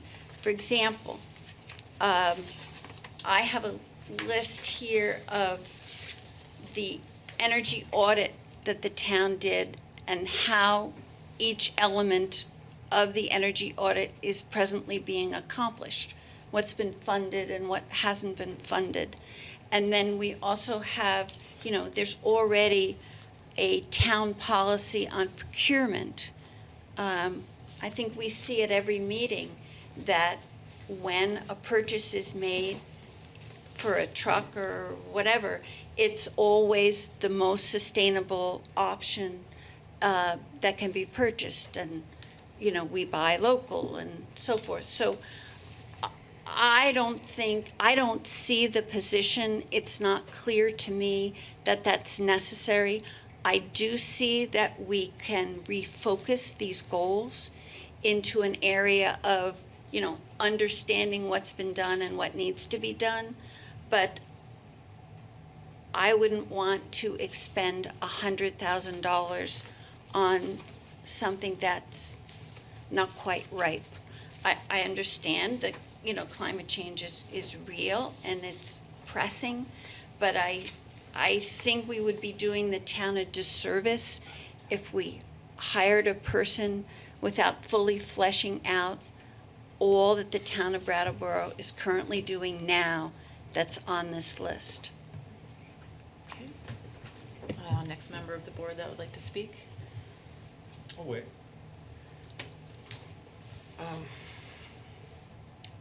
So I have a lot of similar thoughts to Liz's thoughts. I went through the document as well and sort of came up with time after time where I, just from my time on the select board, I know that we're doing things very well already with current town staff.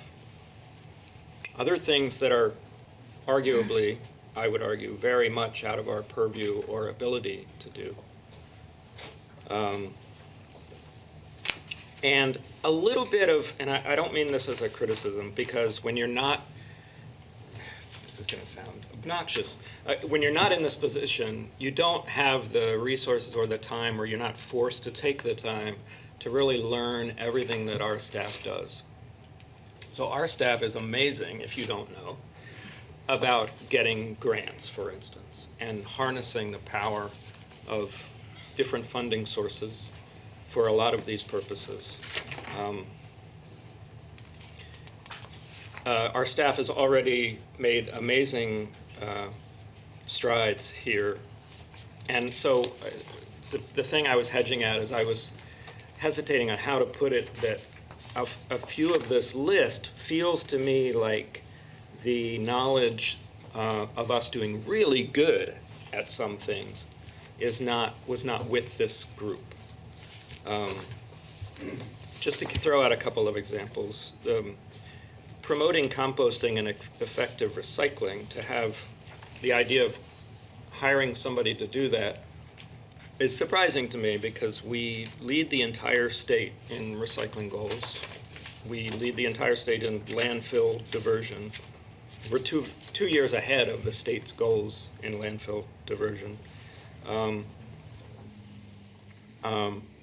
There's all kinds of terrific work being done by Steve Barrett and improving storm runoff stuff, and I mean, I could go down the list. But what I'm going to return to is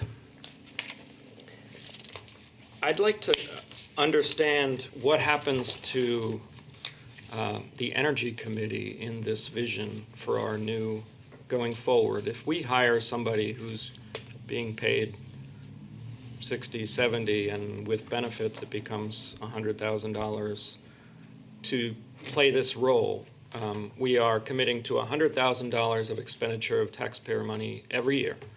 So that's $100,000 that can't be spent on actual actions that could help our environment. And you won't find anybody up here that questions the science of climate change. Not David either, as you know. So I'm wondering, to me, this feels like an intermediary position, and it's unnecessary because we can list year after year how many good steps we are taking to combat climate change. And it's much more than $100,000, really, when you're honest about it.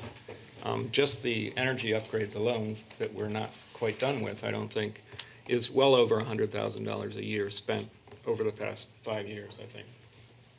So part of my, I feel our task up here is to not, as this group did, sort of start with why should we have this sustainability coordinator to fill in the why.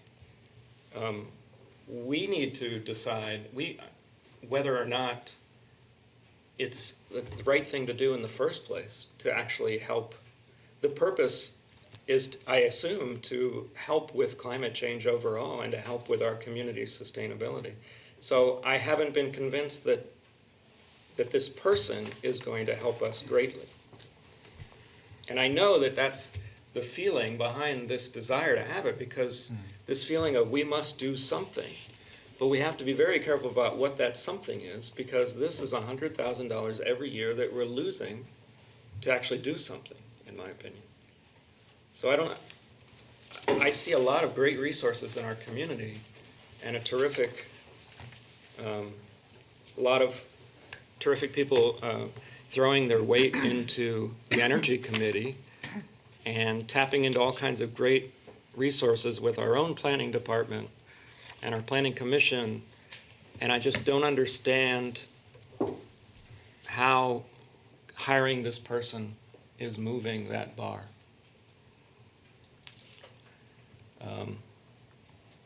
I think that's all I need to say.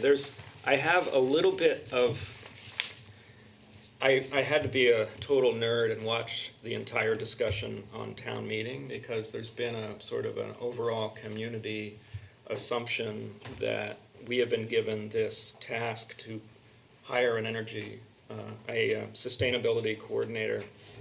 But the demand, as you put it, from town meeting was actually quite different, as you all know. It started with $10,000 for energy efficiency and sustainability purposes.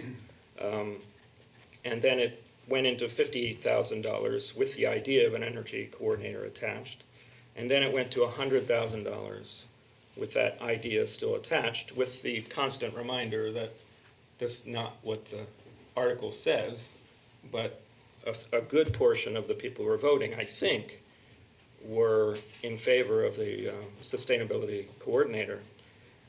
But as you watch it, you realize that a lot of the emotion and the insistence on needing to spend this money is about the emotional crisis of climate change. It's not about the wisdom of this position. And I mean, I can back that up because when you watch the actual discussion, the amendment that moved it from $50,000 to $100,000 was only supported by 59% of the vote, because a division was taken at that point. So that, to me, is showing me that there was a certain portion that thought that the 50 to 100,000 was a bit rash. The final count wasn't, there was no division at the end. It was clear to me that most people supported it. But the way it happens in town meeting is that if you don't want to support the extra $50,000, you're going to vote that down, and that accounts for whatever, 41% or, yeah. But you're still going to support the overall idea. But how many of the reps actually wanted that to go towards the sustainability coordinator is impossible to gauge for this body, for anybody.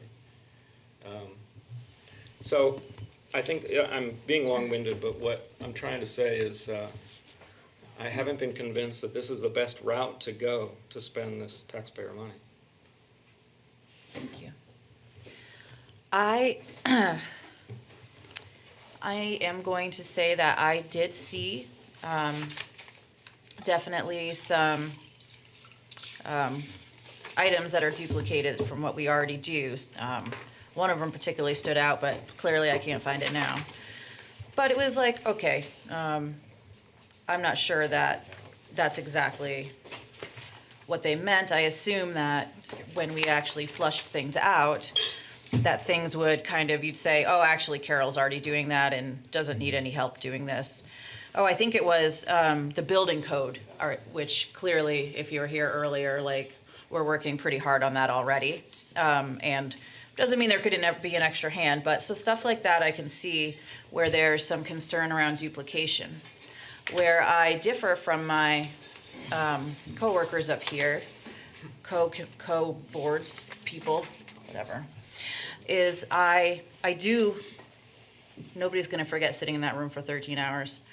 And I do feel like while the motion was reiterated that it was for either a position or funding energy projects, I'm fairly certain that it was the spirit of that body for those who voted in favor, which was the majority vote to create this position. I believe that if town staff is also throwing support behind this position, what that says to me is not that they're not doing these things already, and not that they can't do these things, but that in their feeling, having somebody else who is responsible for some of these items may free them up to do more of the work they're already doing. May make it so instead of, one person, like who's right now working on decreasing bottled water consumption? Like nobody. Who's reaching out to our local grocery stores right now from town government to make sure that they reduce the filmy packages that they use? Nobody. Obviously DPW is working on improving storm runoff and that kind of thing. So there might be things on this list that come off because they really are true duplications. But I think the actual having of somebody in that position is what will allow the position itself to begin to flesh out. Mm-hmm. I do understand the year-over-year commitment being a tax burden as a position, as will be the human resources director, and as will be other people that may need to be hired along the way. I do not feel comfortable going against the vote of the body. The body directed us pretty clearly to my feeling verbally. I've been thinking about this a lot over the last couple of days. These are not my favorite kind of documents. I have said the same thing to committees such as SEVEDS. Like, I really like to see more detail. And when I see high-level documents like this that are kind of lofty in nature, it's not a great way to get my attention. And so at first I felt similar to the people that I work with up here on the board. But as I've sat here tonight and as I slept on it, I really think that the way to go is to use this money to create this position, and then iron out kinks and figure out what we need to do, because I think that town staff does do a great job. We have an amazing staff, but that doesn't mean that they should be doing everything. They may need some help pulling some of these things away so that they can focus on other tasks that are going to come up as a result of some of this work that needs to be done. Yeah. Thanks for reminding me about, well, not reminding me, but making the connection between the HR director that we just employed, and that was a lengthy process, and town staff were already doing some of the kind of work that the HR director will do, and having a HR director will give a laser focus to that work and will add value to the town's structure and to all future hiring processes, this one included, presumably. I've spent the vast majority of my time in this room on that side. arguing for increased attention, investment, and action around climate change. When I've heard emotional pleas to take climate change seriously, I feel like in some ways those people haven't paid attention to what's gone on in this room over the last several years, because I don't believe that in the time that I was on that side of the table that there was anybody up here that didn't care about acting on climate change. And I don't think that the question here is a question of whether or not we believe in climate change or wish to take it seriously. I think that the critique of, there are two, if you guys have seen the packet, which I posted on my Facebook page and is available on the town website, there are like two documents here, and this is for the folks at home as well. So there's a bullet point list of goals and policies and a vision that came out of the community involvement in kind of imagining what this position might be. And then there's a position summary, which, correct me if I'm wrong, looks like it came from staff, right? And so this lengthy list of things that the person might engage with, sure, includes like some duplication, and like maybe is more things than one person could probably like accomplish. But when we drill down to what this person would actually do, some of the things include developing and implementing systems for tracking progress towards key sustainability milestones. So in the town plan, we have a couple of goals. One is to reduce our greenhouse gas emissions 40% from 1990 levels by 2030. That's in the town plan. And when I've sat in this room, I'd never felt with any confidence that we had a handle on where we are with that goal. But we adopted it in our town plan, just a couple of years ago. Well, a year ago, right, in 2018. And so I would like to think that instead of relying on volunteerism from committees and from an underpaid, so the Paul Cameron days of getting what we got out of Paul Cameron for $10,000 are long gone. And I think in some ways, like, the reason why there was a desire to fund what was historically a kind of, a feel-good stipend, and Paul Cameron made a lot of progress out of that $10,000. There was a desire this year to actually put the kind of money behind the work that maybe is commensurate with the scale of the challenge. And I think what happened in town meeting, because I was there too, was that it got kind of mixed up with our emotional feelings about climate change, and we were like, okay, so 100,000 is going to solve climate change. Sometimes that's how it felt to me, Kathy. And I don't think it will, but I think that investing in a staff position with a clear focus, as detailed in the position summary by staff, will add value to the town's work, will improve the lives of the people that live in the town, and not only that, would also reflect the wishes of the people that we elected to represent the town at town meeting. And I, like Brandy, don't feel comfortable going against the wishes of that body. So I think that the position, as it built up a head of steam, will get clearer. I think that the general duties that are described in the position summary are worth us investing time in actually working on daily with somebody that's employed by the town and has access to power and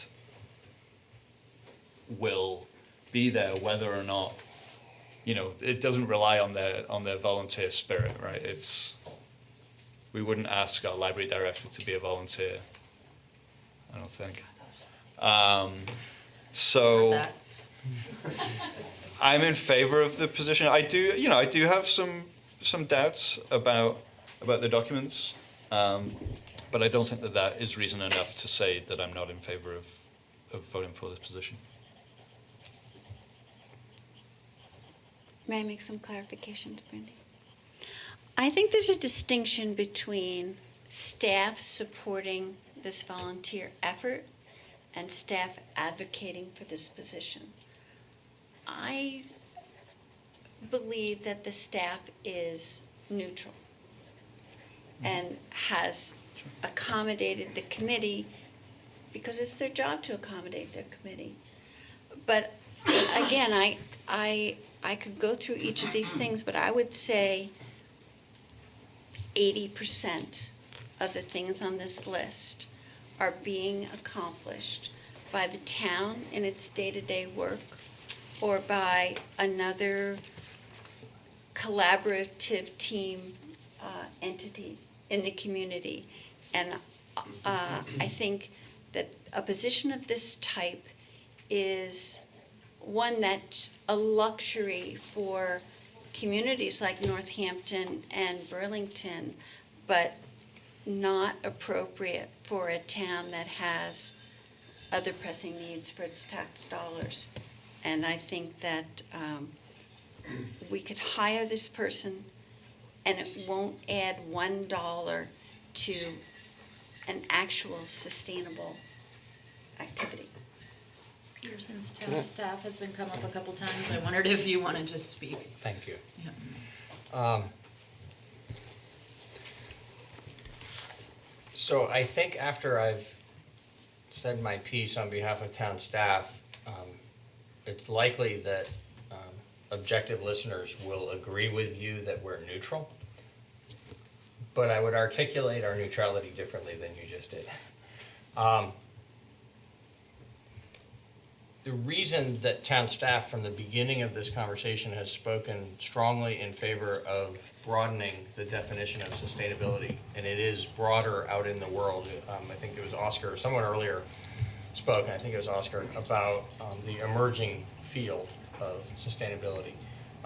It is becoming a profession, but it's only becoming a profession. In the becoming, one thing that we're seeing is community sustainability being defined in terms that are broader than climate change, than how a community addresses climate change. And as a team, we think that's really important. I personally think that's really important, that if we're going to get sufficient value from creating this new position, we need to be defining the sustainability of our community in terms broader than just what we're doing around climate change and energy efficiency.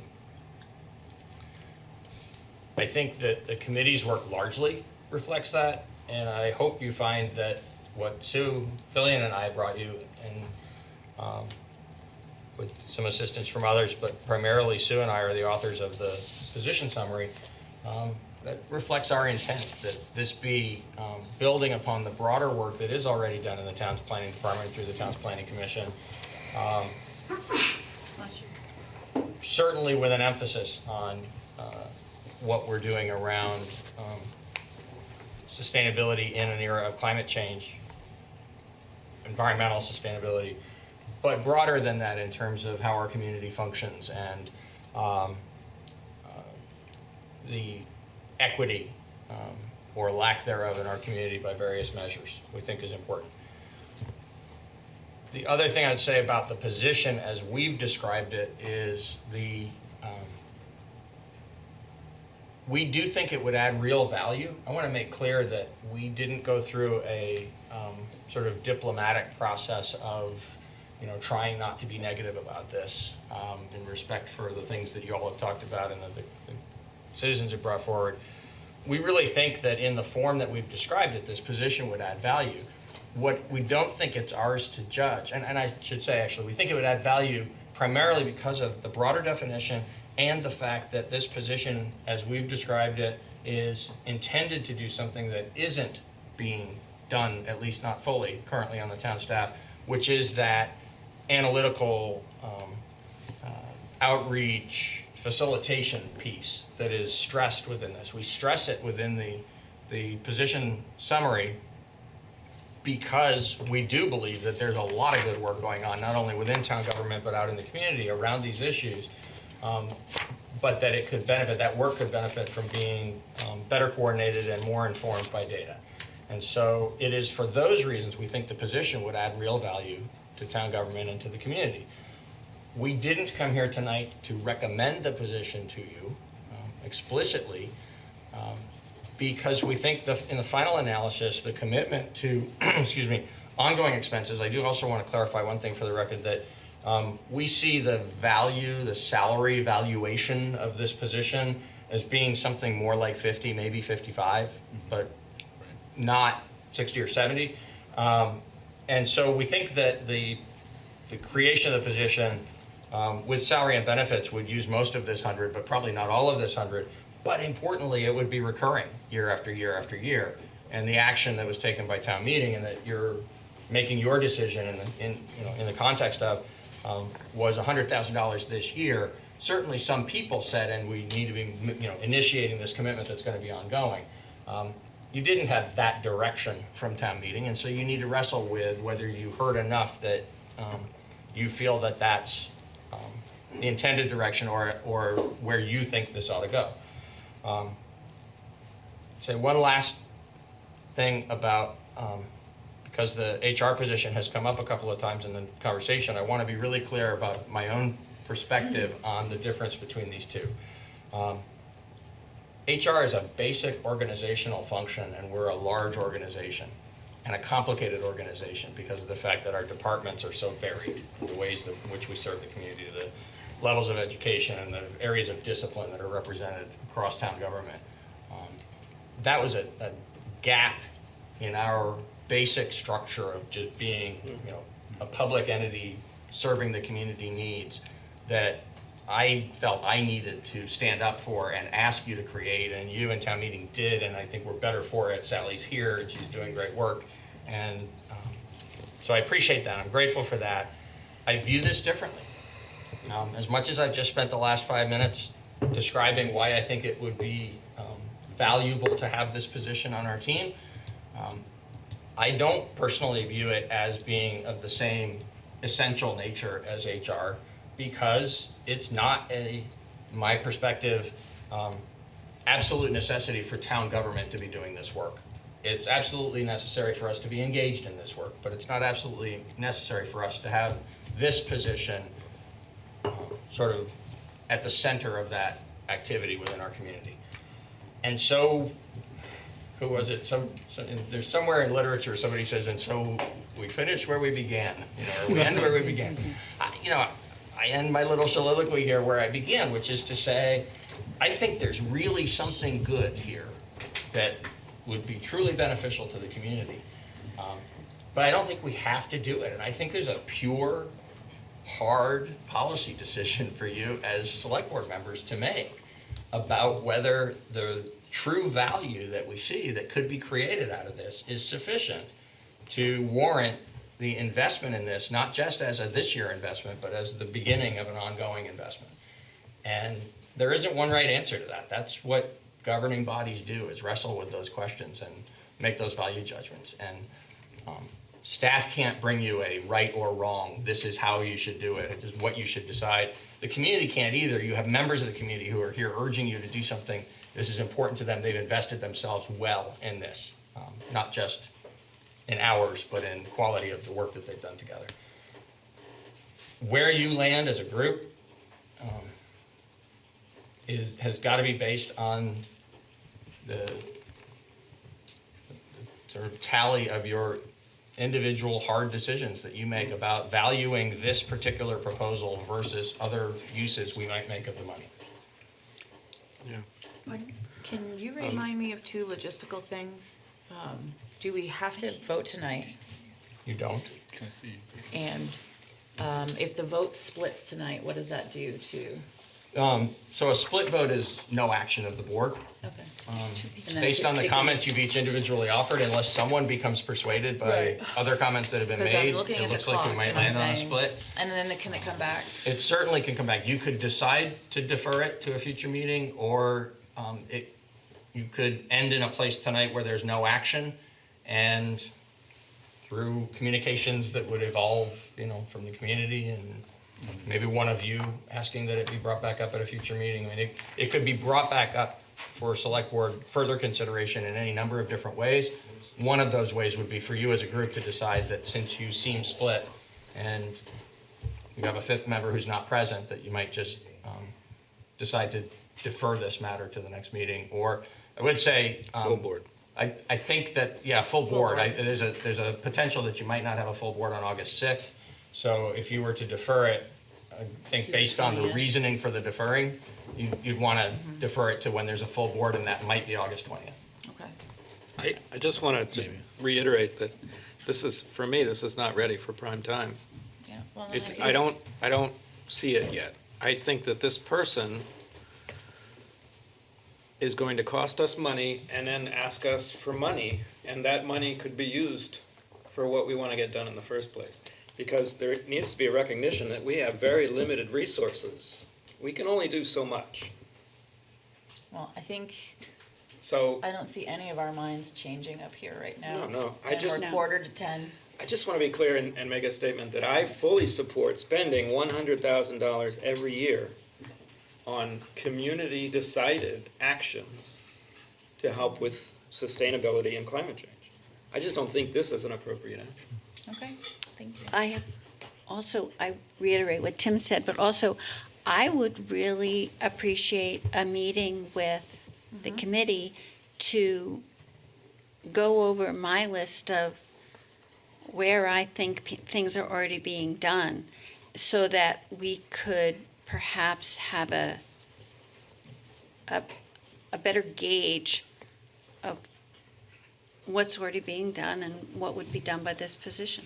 Yeah, we could get our list together and maybe. And give it, unfortunately, I'm not gonna be able to take any more, I know. But know that Can I you're, make a? well, if there's one thing to be said, it's probably gonna come from Oscar, because he's had his hand up longer. It doesn't sound, just so you know, we're not gonna take a vote, I don't think. Yeah, we're not gonna take a vote, and even if we took a vote, the vote wouldn't even count, because it's split.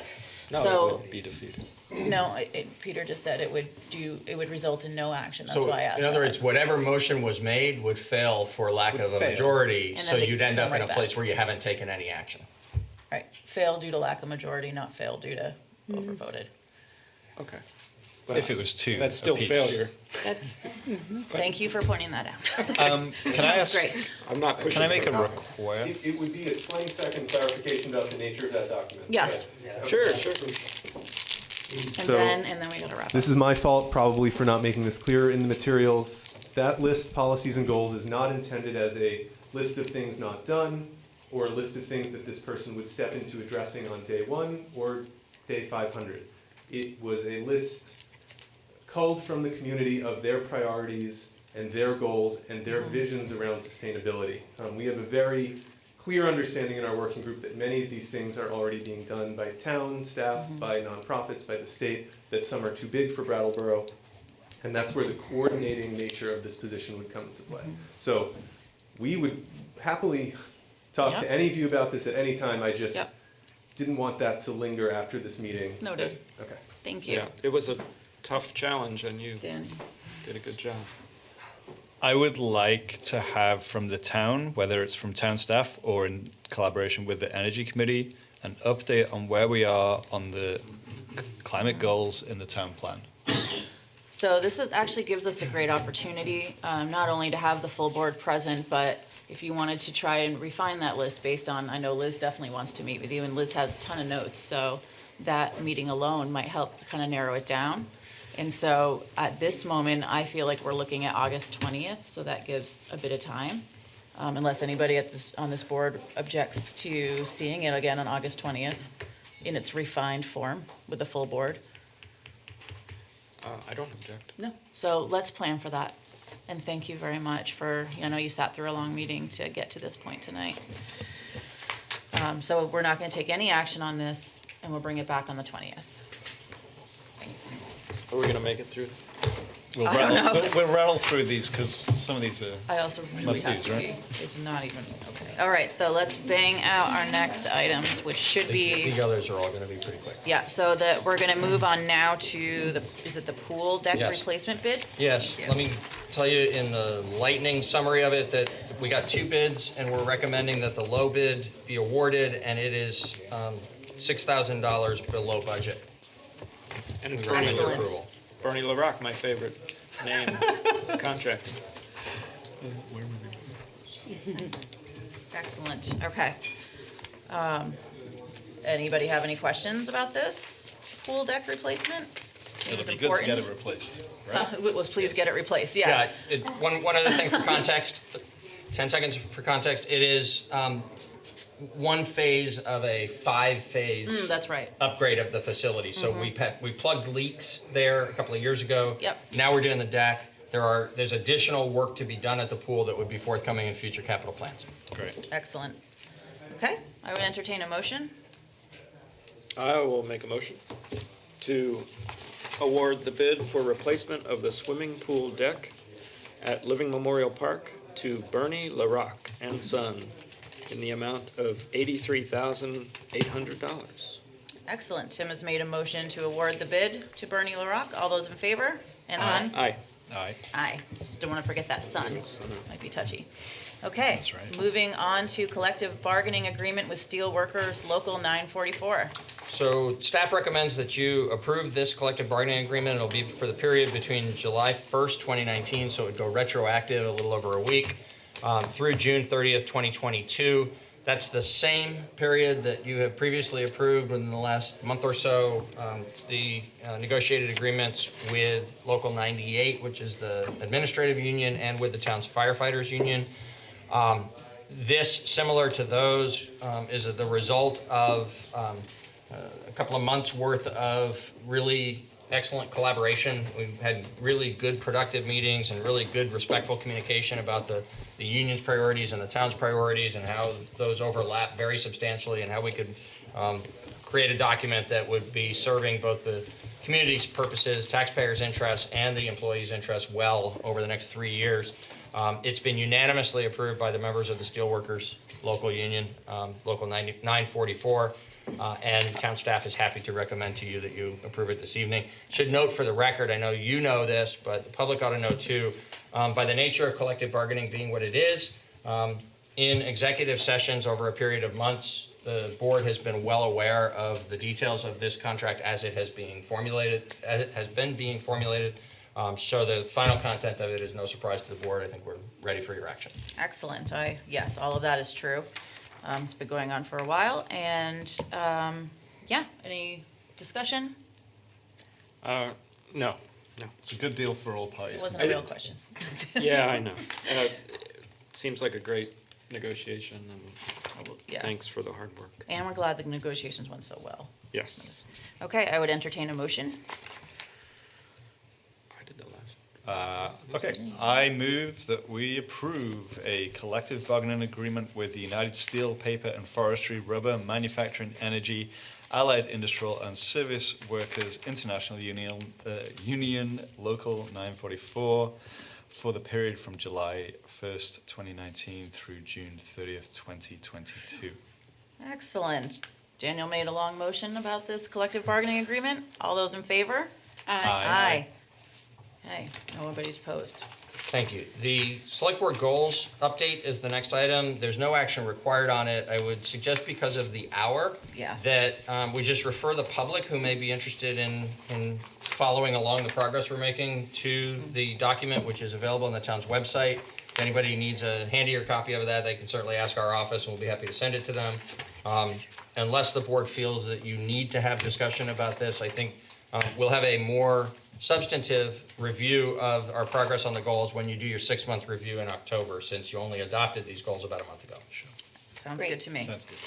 Okay, moving next on the Westernmost parking meters on Grove Street with the My time to recommendation shine.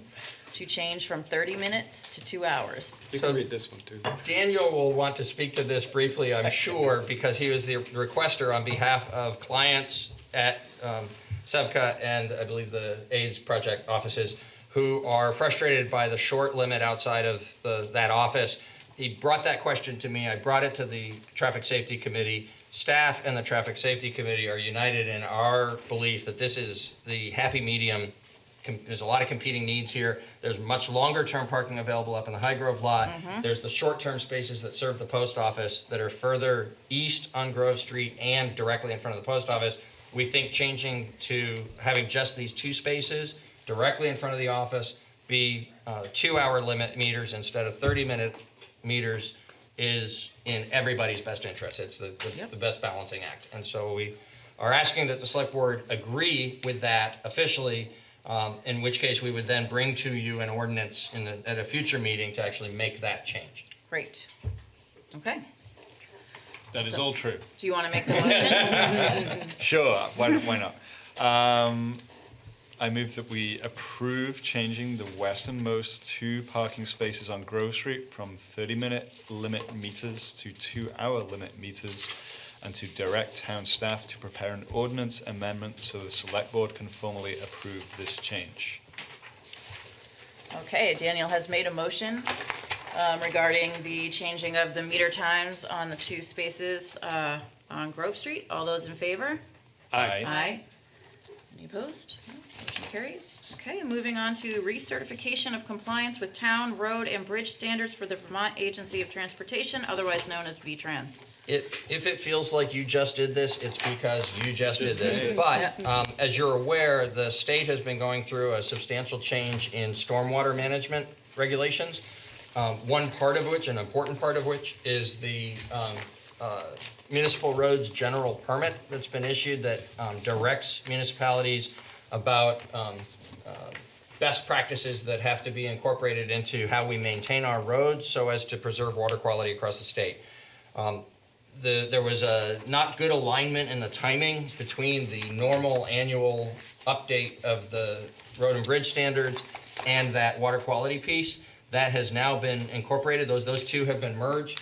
And so VTrans has indicated that the instead of it being for a whole year, the adoption that you did within the last couple of months of the road and bridge standards, it's an annual process. Instead of that applying for a whole year, it's actually going to expire on July 31st. And that municipalities around the state, in order to stay compliant with the VTrans standards, need to re-adopt them incorporating the stormwater standards. Excellent. Thank you. Okay, somebody like to make a motion? I'll make a motion. Yeah. I make a motion to approve the town, road, and bridge standards as required by the Vermont Agency of Transportation as presented. Excellent. Liz has made the motion to approve the town, road, and bridge standards as required. All those in favor? Aye. Any opposed? No. Okay, motion carries, and we move on to 2 grants from the Vermont Community Foundation. The first one is the Crosby Gannett Fund. These are both for Brooks Memorial Library Archival Project, and the second one comes from the Dunham Mason Fund. And you said it all. These are 2 small grants, 2 small grants that together are going to fund an important piece of work that needs to be done at the library, and we recommend your approval and acceptance of the grant. Excellent, and the grant amounts are $990 and $300. Does anybody want to make a motion? I'll make a motion Great. to accept a $990 grant from the Vermont Community Foundation's Crosby Gannett Fund and a $300 grant from the Vermont Community Foundation's Dunham Mason Fund, and to appropriate that $1,290 to support the organization, conservation, and accessibility of local historical materials that are part of the collection at Brooks Memorial Library. Okay. Tim really nailed that motion to accept the $990 grant and the $300 grant. All those in favor? Aye. Any opposed? It is my recommendation to my fellow board members to consider moving item J to the next meeting because I think a discussion about considering providing childcare might be lengthy. At 9:58. Correct. Yeah. Anybody opposed to that movement? No. No. Good. Our next thing is town committee and board appointments. I always like to forget how to do this. Okay, so we have appointments that we took interviews for the tree advisory committee today. We did have 2 people rescind their applications, and that was Lisa Shippey and Melissa Lee. There's 1 position open, and there are still 2 applicants, Kit Berry and Jacob Friend, just to let people know what's going on there. And that is the only place there was competition. Does somebody want to, starting at the top, make a recommendation for the Citizen Police Committee, Communications Committee? But we don't have to do that. So, yeah, actually, what you would do Only have to do this. is address the tree committee first, Oh, all right. through a nomination process. Yes, And okay. then, when you're done with that, there actually is a slate of additional people where there's Yeah, only okay. one person for each opening that you could handle as a collective matter. Thank you for your direction on that. So at this time, we go through an interesting process of people on the board nominating one of the two people that applied for this one position until we end up getting a majority. Yes, it's weird. No, I don't know how it works, but it always shakes out. Okay. Unless board members have any challenges with appointment to this committee. And if so, then maybe this entire item should be deferred to next month as well. I think it should be deferred to next month. Is there consensus on that? I'm fine with that. I'm fine with that as well. Daniel? Okay. Would you Down like with us to renotice the vacancy for potential additional applications? Sure. Yes. I think so, because we're so disappointed that we had 4 and now we have 2. Yeah, 2, and there was some challenges for myself around Person didn't completion of one application, and I think there was other challenges as well. Yeah. With another applicant, so. Excellent, so we will move. Roll that to next time. Roll that to next time, and that is all of the stuff and things that we Do we have have for. to, don't we have to appoint the ones that? Oh, yes, let me not leave the other folks hanging. For Citizen Police Communications Committee, the board appoints Bruce Sweeter.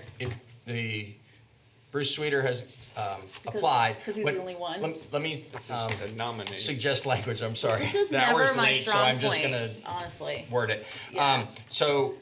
What you'll want to do is acknowledge that you have individual applications from people who are the only one applying for a position where there's only one vacancy. And so Right. you didn't go through an interview process. There's not competition.